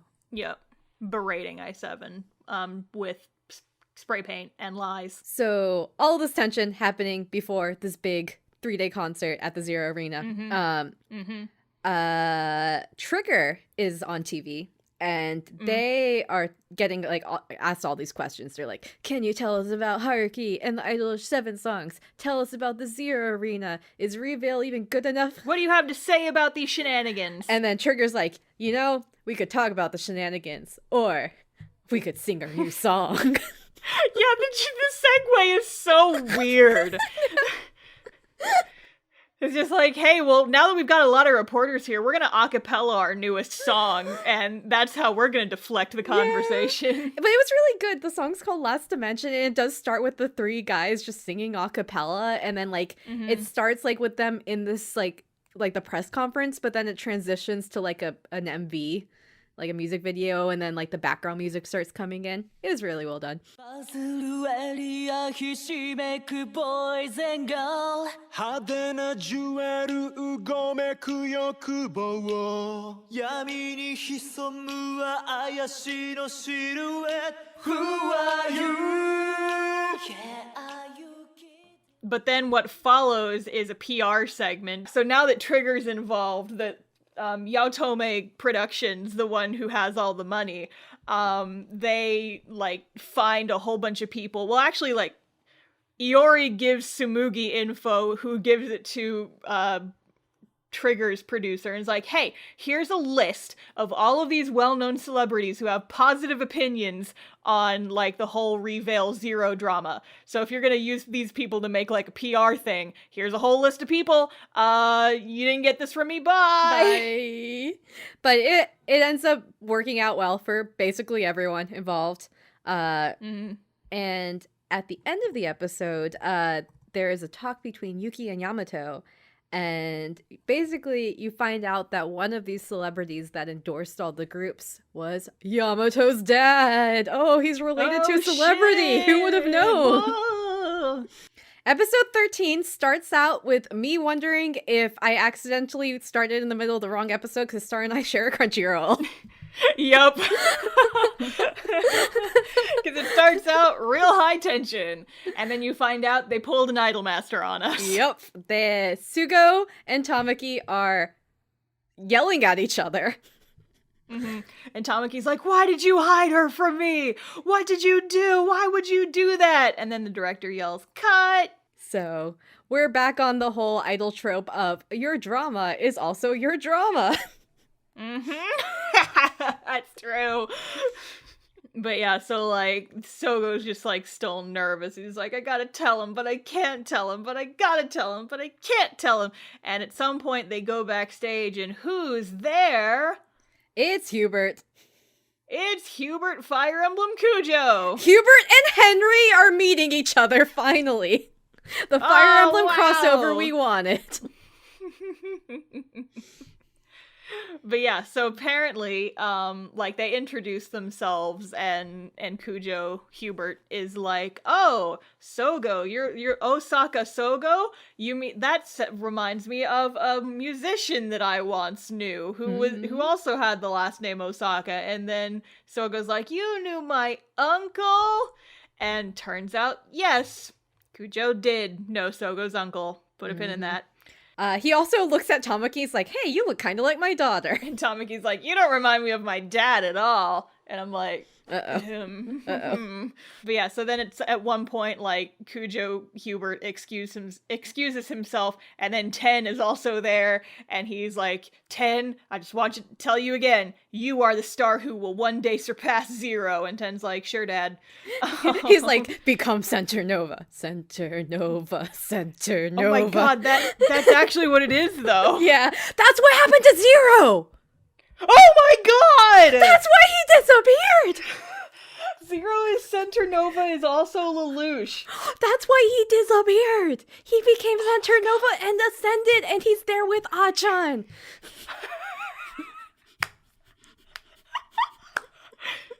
Illuminati! I figured it out! Oh boy. 10 cannot become... Well, actually, maybe 10 should become Center Nova, because then he'll disappear. Oh no, Sarah! But he's too important of a main character, true. so he'd be like the Yuko Center Nova, and he like comes back after a few episodes. Okay, there you go. Womp womp. Womp womp. Spoilers for AKB, by the way. IDOLiSH7. Anyway, so IDOLiSH7 and Trigger have their final lesson together. They decide on a quote-unquote surprise for Reveal to thank them for what they, like, all the help they've given them. Put a pin in that. Mm-hmm. So later, the boys are, like, still in their groups for practice. It's, like, their last rehearsal day. And Tamaki's like, hey, Sogo, do you have, like, this thing? I'm gonna go look through your bag for it. And when he's looking in his bag, he finds the keychain. Which just so happens, it wasn't an ordinary keychain. It was a keychain that his dead mom made for both him and Aya. So he's like, why the fuck do you have this? And so now all of Sogo's worst fears are happening in person, in real life, in anime. So Tamaki, like, fucking loses it, yells at him, is like, why would you hide her from me? You know that I was searching for her. And Sogo's like, I didn't want to bring it up and make you upset. And he's stupid because he's like, I was worried that you might skip out on work if you were worried about your sister. And Tamaki's like, that's what you were worried about? You were worried that I'd abandon my work because of my sister? I've been doing so well and you complimented me, but you still don't trust me. Yeah. Which, like, ouch. And he's like, I won't quit IDOL7 because I'm not a slacker like you think I am, but I'm not going to be part of Mezzo anymore. And he's like, I can't be in this group with you. And Ryu's like, hey, Sogo, why don't you leave and I'll talk to him? Yeah. And so he leaves and Ryu's like, you know, he doesn't trust you because you say things like that at like a moment's notice, and just kind of like talks him down a little bit. And Tamaki's like, I just wanted him to like me and respect me. I thought that maybe if I worked hard enough, maybe he'd actually respect me one day, but he still doesn't trust me. It's like, oh no, baby boy. Yeah. And Tamaki's also like, yeah, I totally knew Yamato was lying about him saying he respected me, but I wanted to be the person that he respected. Yeah. It's like, oh no. Meanwhile, Sogo leaves the room and he's crying, which is, again, a big deal because earlier he had said that he doesn't like crying and can't cry in front of other people. And now he's crying. Yep. And both Riku and Yamato see this and they start talking to him. And basically Yamato's like, you know what you did was bad. Like, that was a bad thing to do.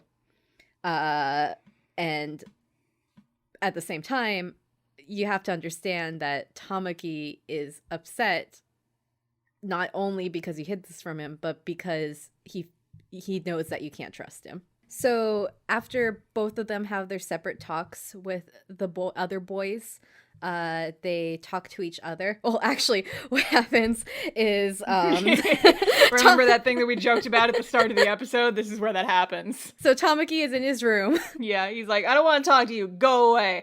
And Sogo's like, do you want to build a snowman? I have a drill right here.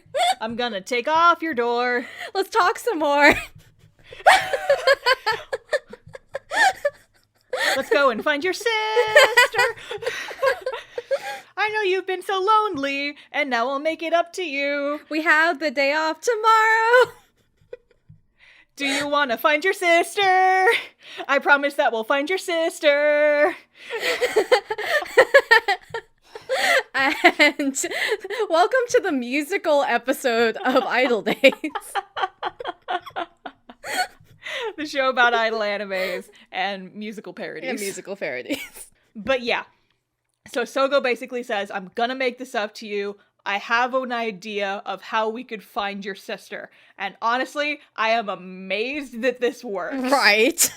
It makes no sense. It should not work, but it does. What they end up doing is Trigger has their talk show. And at the very end of the talk show, they get passed a note to say something. And Ryo looks at the note and he's like, oh yeah, totally can say this. It's not sketchy at all. And so it's something like, just be careful out there because I heard that Tamaki from IDOLiSH7 got sick after he received a keychain. And the other two were like, what the fuck are you talking about? Yep. and so apparently what happens is Aya sees this and she's like, oh no, my brother is sick. I have to go take him medicine. But like, she's been avoiding him up until now. And now like she assumes that Tamaki is at the TV station, which she would have no reason to know that he's at the TV station. And she like gets him like pudding and whatever, and she like runs to the station, almost gets run over by Samugi. Yep, lots of coincidences here. Yup. And so eventually like they're leaving the the TV station and Aya is there. Also at some point there's a cut-in scene, and it's just another thing to note is apparently so Iori talks to Yuki and Momo and is like, hey, who's that producer who tried to like take reveal and split you and your former partner up. And they're like, oh yeah, this guy named Cujo. You're like, okay. He's like, Hubert! And that's Cujo happening. Hubert! That's happening while this drama with Aya's going, and you're like, oh no, this poor child. The child of a kidnapper now.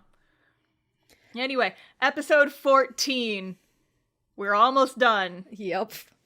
Dun dun dun. Dun dun dun. So Tamaki and Aya are finally reunited, and Tamaki is so happy, and Aya's like, I brought you medicine and, like, stuff to help you feel better. Well, what she said is, I brought you pudding because Mom used to say pudding was better than medicine. And you're like, oh no, that's why Tamaki eats the king pudding. That's why he likes it so much. Oh no! Oh no! But yeah, and so Tamaki's like, well, hey, I've got money now, so we could totally live together now. And she's like, no. And he's like, what do you mean, no? And then, like, Ten and Cujo appear. And Cujo's like, my child now. My child now. And, well, also while this is going on, Ten's watching and he's so confused. So it's kind of implying that Ten himself did not know that Aya was Tamaki's sister. Yeah, but, like, even now that he's figured this out, he kind of is just like, oh yeah, I mean, she's my sister now. What are you gonna do about it? Yep. Which is double oof, because not only is it like, I'm her brother now, not you, Tamaki, but it's also him being like, I want to be a sibling figure to someone, not you, Riku.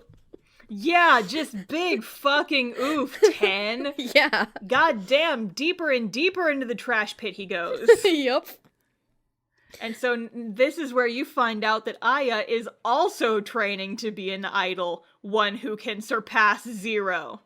Child exploitation. Child exploitation. Da da da da da. You hate to see it. Yep. So that now you get the Cujo Hubert backstory. You find out that Hubert Fire Emblem was Zero's manager and stage director. Dun dun dun. And back in the day, it was just him and Zero and Haruki, and they were living the high life. But then Zero went poinf.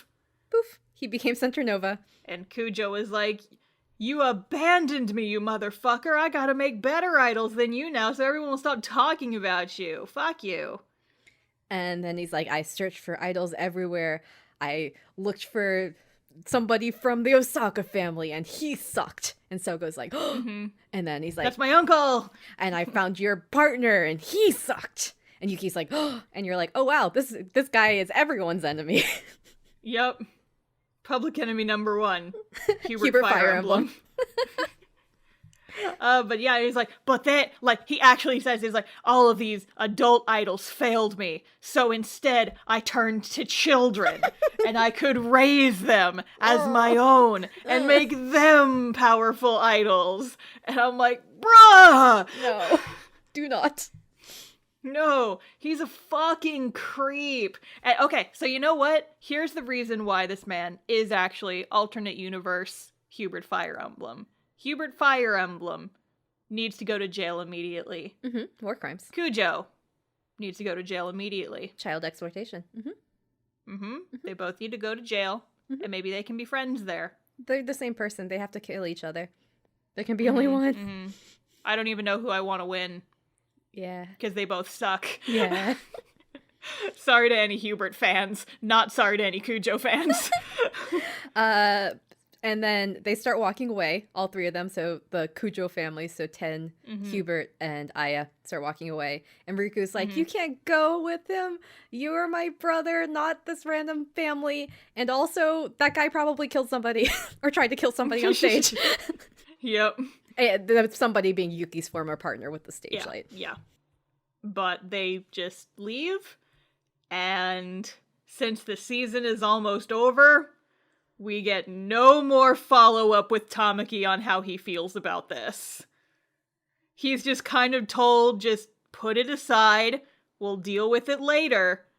And we just never get any follow-up with him on how he feels about this development. There is, though, I will say, though, there is one scene where they're driving back, and Tamaki does say, like, to Sogo, he's like, hey, it looks like you and I have a common enemy. So it's like, oh, there's a little bit there.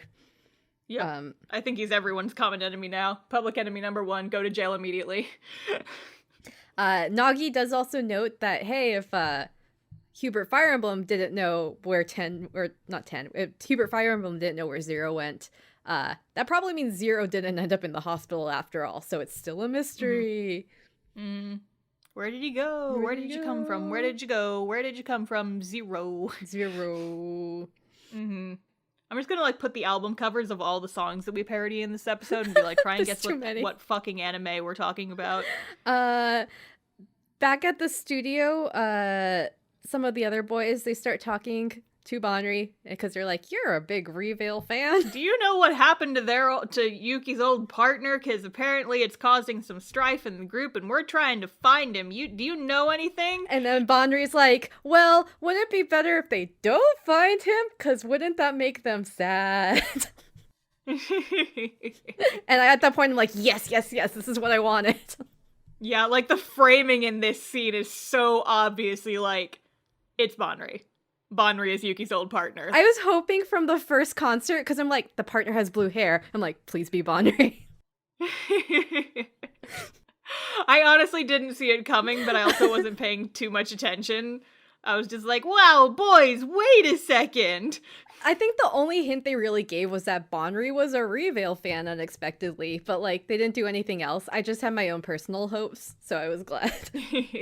No, listen, I'm really happy. I think it's cute and it works out really well, but also everyone is connected. Everyone, Illuminati. So Bonri's like, well, maybe you shouldn't tell them. And they're like, no, the guy definitely needs to be found because Momo is not going to be relieved until all 3 of them have a good talk. And Bonri's like, well, okay, I guess I'll see what I can do. I have some connections. I'll figure something out. There's also a lot of talk overall with the whole, like, Kujo, like, bringing these, like, child idols to surpass Zero and wanting to, like, bring Zero back, and everyone talking about how Zero was the best idol ever. And then there becomes some talk about how maybe the idea isn't that we should bring Zero back, maybe we should just move forward, because like new idols in the modern age of idols is something completely different, and then we could be Center Nova instead. You can't be stuck in the past, bro. You gotta look towards the future, and the future is Guidols. Guidols and one small girl child. Yep. One female idol. I trust Aya. Only one. She'll leave Kujo and she'll be great. Yep. Get out of there. I'll re-kidnap her. Yep. Yoink. Yoink.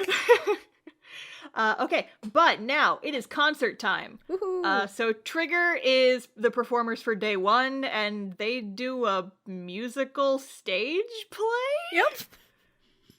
It's something. It's something. Like Ryu is like an evil like angel dude. He, like 10 is like which one of them is like the good angel? Is it Gaku or 10? Oh, I don't know. One of them is an angel, and then they're like the whole thing is like a montage. Yeah, it's weird. I will say one thing I noticed is the last few episodes they showed like less and less animation, and I'm like, oh, we got two concerts in like the first episode, but now we don't even see concerts. Nope.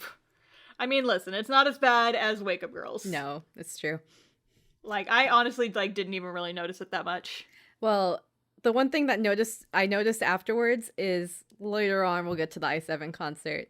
But, Oh, well, the I7 concert, we don't even see it. They just completely skip it. No, that's the thing, is to just skip it. And I'm like, oh, no. Like, we don't, like, it's the first day of a concert and we don't see any concerts. Yeah. Well, because they're not the cinematic focus, Sarah. That's true. We don't want to take the spotlight away from the real drama boys of this season, which is Revale. Revale. So, just going back, because there's a lot of cut-ins. Basically, Trigger does their stage play thing. IDOL7 watches them, right? And then they're walking home, and then they're like in their like, you know, their masks and their glasses and their incognito, and then someone's like, hey, are you Mitsuki I7? Mitsuki's like, yeah.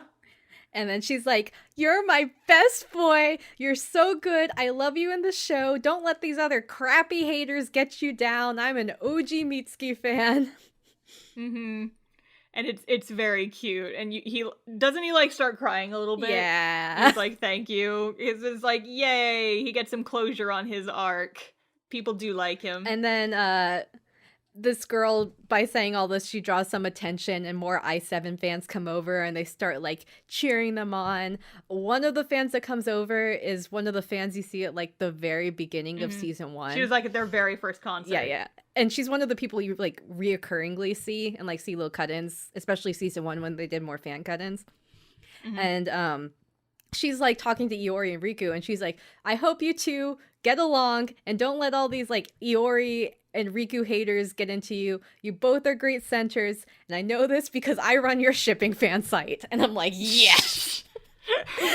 Sarah, this character is just It's your me. self-insert. Yes, I love her. New favorite character.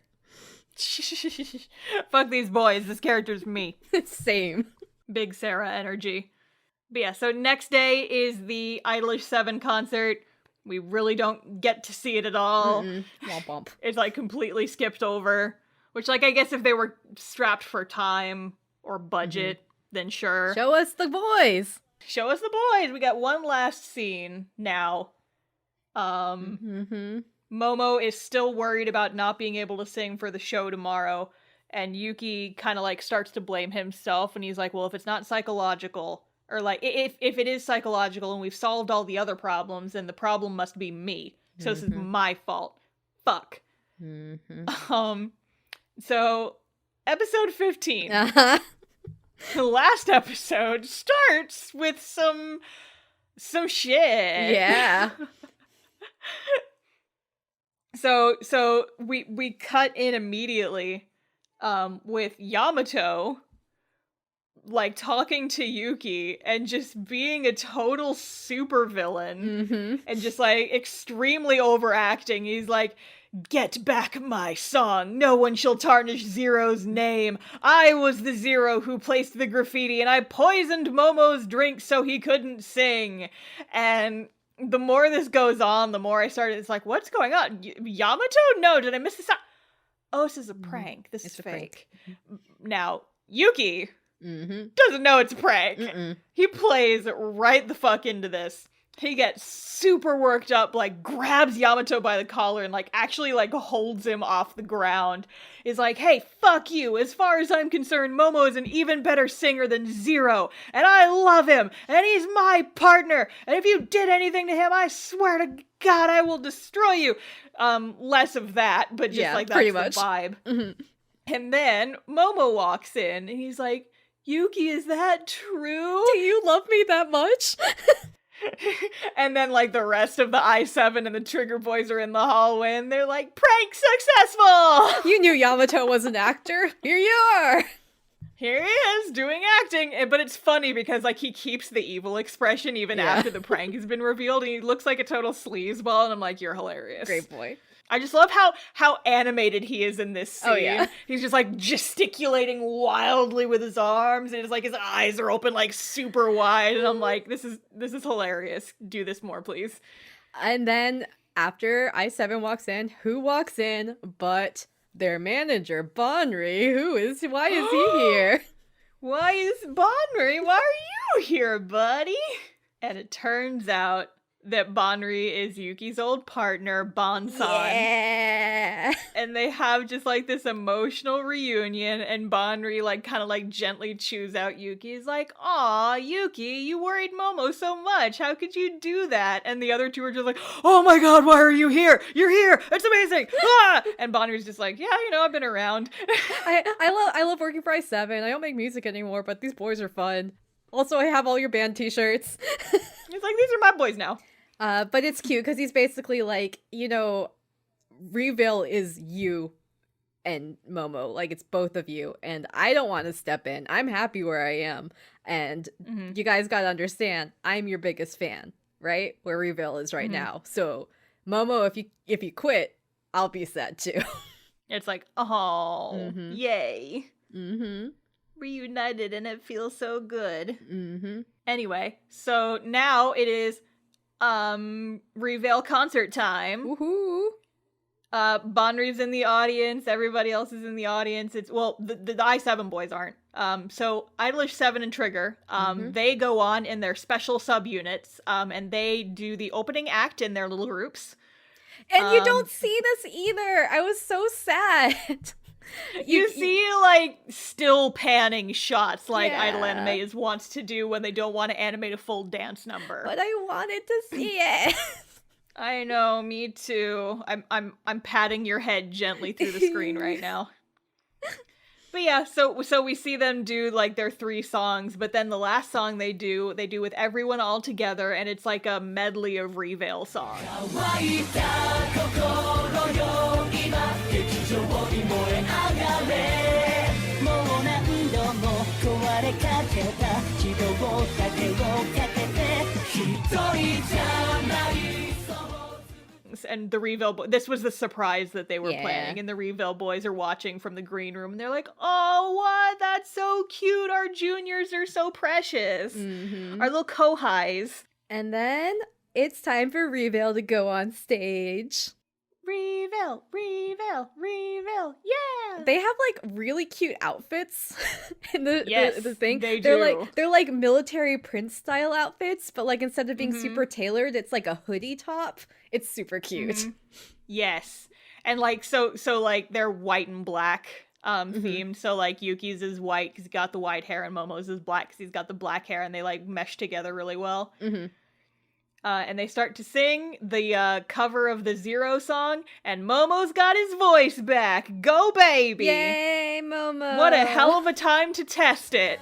でも見失えない願いのために飛び込めかと傷が癒えるのは待てない昨日の自分は通り過ぎた This one 踏み越えて作り出せまた新しい This one 未来から So they start dancing and you start singing it and then they cut away, which I understand there's plot, but I just wanted a full performance. I know. At this point. Oh, Sarah, we completely forgot to like set this up. We skipped over this scene on accident. A few episodes back, Reveal got like a threatening letter that was like, if you perform the Zero cover, tragedy will befall the Zero Arena. The Phantom of the Opera. Phantom of the Opera. Yeah, we accidentally skipped over that, and I meant to come back to it, and then we got wrapped up in other plot. But yeah, so that was the thing. And so they're like, oh, I hope that fake Zero doesn't show up. Oh shit, there he is right there! And by oh shit, literally Nagi says shit in English. Yep. And so like the i7 and the Trigger boys chase him down, and they chase him, and they chase him, and they chase him. And eventually they like chase him out into the parking garage, and they're like, well, he can't get onto the stage from that from over here, so I guess that took care of him. Mm-hmm. While they were chasing, there was a point where Riku was starting to lose his he was starting to cough again, and Riku and Ten were kind of running alongside each other, and Ten's like, hey, stop overexerting yourself, and then Riku's like, yo, Ten, you have your own family, you're not my family anymore. And Ten's feelings are hurt. Yeah. And it's like, what the fuck did you expect, you little trash goblin? You brought this on yourself. You're not allowed to feel bad. No. You did this, you motherfucker. When will you learn that your actions have consequences? Cujo did straight up brainwash Aya. I can imagine he did a little bit with Ten since he took him when they were babby. I mean, yes. But yeah. But also he's an asshole. Fuck right off. So it does the thing where we cut back and we see the end of the concert, but only the end. Mm-hmm. Like the Zero cover, like the Reveal Zero cover is like playing over this chase scene, and we occasionally like cut back to the concert, and then back to the chase scene, and then back to the concert, and back to the chase scene, and then we cut back after the chase scene's over and the song is done. Which, can I just interject here that there was a possibly very real threat sent to these boys, like sent to the Reveal boys, and nothing was done. Nope. Like, I could assume that, like, off-screen, they were, like, heightening security, but we don't see any of that. Nope. We're never shown. They could have shown us, like, 1 or 2 shots of, like, a bag check at the start of the concert where, like, the audience is going in. Just give me a little bit of confidence that, like, you have competent security when there is a very serious and very real threat being issued to your concert. And not only that, but security is apparently so bad that the fucking Zero imposter got backstage. What the fuck was security doing? Yep. Well, to be fair, he probably could get backstage before he changed into the Zero outfit. But they have badges. I shouldn't let him in. oh, I mean, he had authority to be back there, right? No. Also, he was the Phantom of the Opera. He had his whole underground boat thing, and he took the boat thing to get in there because this is the arena that him and Zero were in. His boat and his waterproof candles and all his stuff. I'm the Phantom of the Zero arena. Dun dun dun dun dun. Da da da da da da da da da da. But anyway, so what we were hinting at, that is what we've now find out, is that Cujo was the fake Zero. Yep. What a creep. 10 is kind of like, he says Cujo's asleep, right, when 10 gets home, because they have this after party. The after party's cute. Everyone's happy, except obviously 10, because he's a sad boy all the time. So 10 leaves early. He goes home. Cujo's sleeping. And 10 just, like, talks to his sleeping adoptive father, being like, you miss Zero so bad, you unconsciously became him. And you're like, is this an alternate personality? Like, or is he aware of it? Like, what the fuck is going on? What's going on? Is Hugh just go to jail? I don't know. Immediately. So, at the very end, Aya and Cujo Hubert apparently leave the country again. And because Aya's gonna go take lessons overseas. They never tell us where. Just overseas. North America, which, maybe. Like, huh? Maybe. It's fucking cold there. Hope you packed a sweater. And then 10 and Riku talk about their feelings for a few minutes. And Riku's like, I'm gonna keep being an idol. And 10's like, K. And credits roll. Yep. And then post credits, you see a mysterious boy. A mysterious edgelord. He has like this mint hair, and he sees the posters for this whole concert. He's like, not, and it's like, oh, well, look, IDOLish and Reveal look like they're getting along. IDOL7, Reveal, and Trigger look like they're getting along, but not for long. Cujo 10, your time is up, winky face. Cut to black. Cut to announcement of season 3. It's happening. So we are confirmed to be getting a season 3. I think they confirmed it like, or maybe they like posted a trailer as of a couple days ago, like very, very recently. It was like while I was watching this season, they like came out with some news about it. Yes. So there'll be a season 3. Overall thoughts about second Beach Star? I think I preferred the first season better overall. I agree. Like I said, I feel like some of the plot points here were kind of like, they just felt a little pushed, just because it felt like it was adapted from a mobile game, and it was kind of like struggling to fit everything in there. Because, like, in a mobile game, it's just, like, sprites of characters on screen talking to each other. And so you can do a lot of talking in these cutscenes, but when you have to, like, fit it into an anime, maybe it gets a little hinky.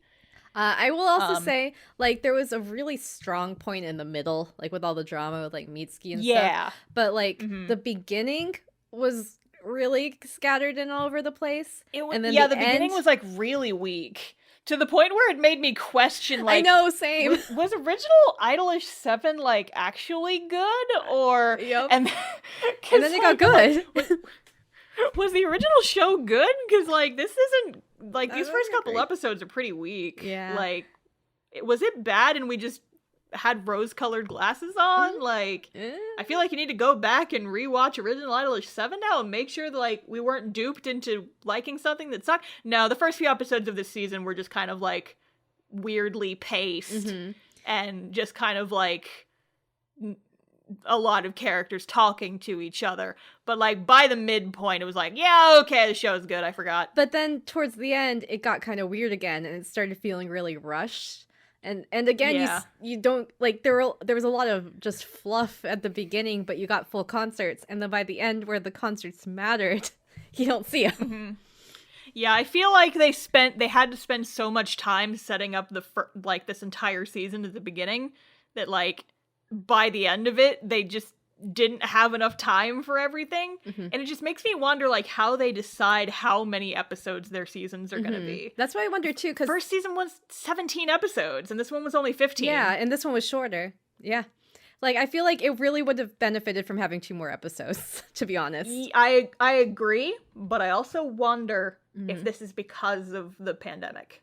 I mean, like possibly. Maybe they were originally planning 17 episodes and they had to cut stuff to make it easier to produce. So the thing with that though is stations order TV time, right? So That's fair. That's yeah, fair. I don't know. Yeah, Who it feels like they were trying to like cram too much in there. Mm-hmm. And it just like I didn't mind it overall, but it's just like the pacing suffered for it. Yes. Like I enjoy my boys. Mm-hmm. Revale is cute. Mm-hmm. I liked their story. Yeah. But yeah, I think I preferred the first season. Agreed. Oh, any changes on who your best boys are? Actually, yes. Did Mitsuki rise up a little bit more? Mitsuki and Nagi. Like, what the Yeah. fuck? Because, like, I have war flashbacks to, like, watching the first episode of I-7 and, like, Nagi opened his mouth for the first time. I'm like, oh, no, I hate you. And now he's, like, my second best boy. And I'm like, what the fuck happened? I feel like I liked Nagi ever since that bomb episode, the middle one. I mean, yeah. I think that was it.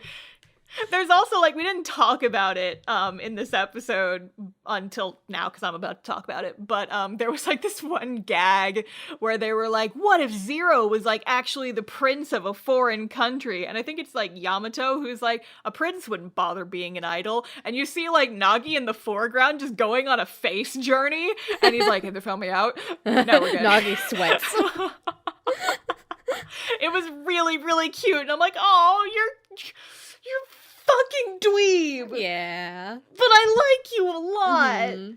Damn it. You're But yeah, good. so like somebody actually recently dropped like this website that's called like the Idol Sorter, and you can like pick which franchises you want to do, and you'll have be like boy A or boy B, and you have to pick which one, and then you like do that like for matchups of every single character, and it will like definitively tell you by comparison to all the other characters who your best boys are. And so for me, I think mine was like Yamato, Ryu, and then Mitsuki, Nagi, and then Riku? I forget who my 5th best boy was. No, Sogo was like number 3. And then Henry. Nagi was 4, and then somebody was... I don't remember. Point is, I need to take it again Yep. now that I've finished the season, because I think Yamato may have fallen a few places. Like, I still Oh. appreciate him, because he was kind of a salty meanie in this season. That's fair. Yeah, and so, like, Ryu's just big brother, big dad energy, and I love him. He's so good. I think he's probably my, like, official best boy now. I think that Like- him and Yamato are a good ship, though. Solid. They are. Like, they're broskies. I like them. They're good. They're broskies, and they go out for broskies. Mm-hmm. What about you? I still really love Gaku. I just love Gaku. I He's know so you my do. favorite. He's good. He's good. I love though, him. I mean, that one girl who runs the Riku Iori fan site. That's just you. That's your Yeah. self-insert. Yeah. She doesn't count. But also, I really liked Momo. Like, I really like Yeah, Momo a he's a- lot. He's a good boy. Also, yeah, he is a good boy, and like you understand his character, because like Mm-hmm. it's like you get it, you Mhm. know? It's like I have to be the happy one all the time, even when I have feelings that aren't happy. You just Yeah. gotta stay positive, but also anxiety. And I'm like, oh, I get this boy. I love him. I get Also- it. Also, I like Mhm. his singing voice because I'm kind of like iffy on Yuki's, but I think when it's Yuki and Momo singing, I'm like, oh, I like it. Mm-hmm. I've actually so IDOLiSH7 is one of the idol groups that like you can listen to all their music on Spotify. And Reveal is also on there, and I've had Dis One, the Zero song they did, I've had it on loop for a couple days. I was like maximum volume when I was driving through the rain to go buy myself a new phone the other day, and I was just like, yes, pump me up with these jams. They're good. So Star, if people want to find us on the internet, where can they find us? They can find us on our website, idoldays.card.co. That's idoldays.carrd.co. That is our main website. We have information about the show. We have links to all the places you can listen. We've got links to our various social media accounts. And we've got a link to our Discord server, which you should totally join. Yeah. And Sarah, if people want to follow us on social media, where can they go? You can find us on Twitter and Instagram at IDOLDaysPod. That's at IDOLDAYSPOD. Yeah. We do a lot of fun interacty things on there. Star recently set it up so it's like auto posting when it's some idols' birthdays. Party with us. Yeah, I accidentally used up all of our free posts for the month on my Instagram scheduler, so we're gonna miss a couple of May birthdays, but by June I should be able to get my act together. There are too many boys and girls! There's too many, because, like, I know Sogo's birthday is in, like, late May. I think it might actually be the day that we're recording this. Hey, happy birthday. But I started, like, inputting birthdays by series instead of, like, by month. And so, like, I got through all the Idolmaster and all the Love Lives, and then I ran out of free posts on later, and I was like, oh, shit. Womp womp. But now it should be fine, because you see, I have a spreadsheet. Yay. I made myself an idol birthday spreadsheet, and as we add new shows, I'm gonna add the characters from those shows, and then from that point forward, I will be doing birthday posts for Idorus. Yeah. Yeah. All right. Well, this has been Idol Days. We've been Lady. See you next live. Bye.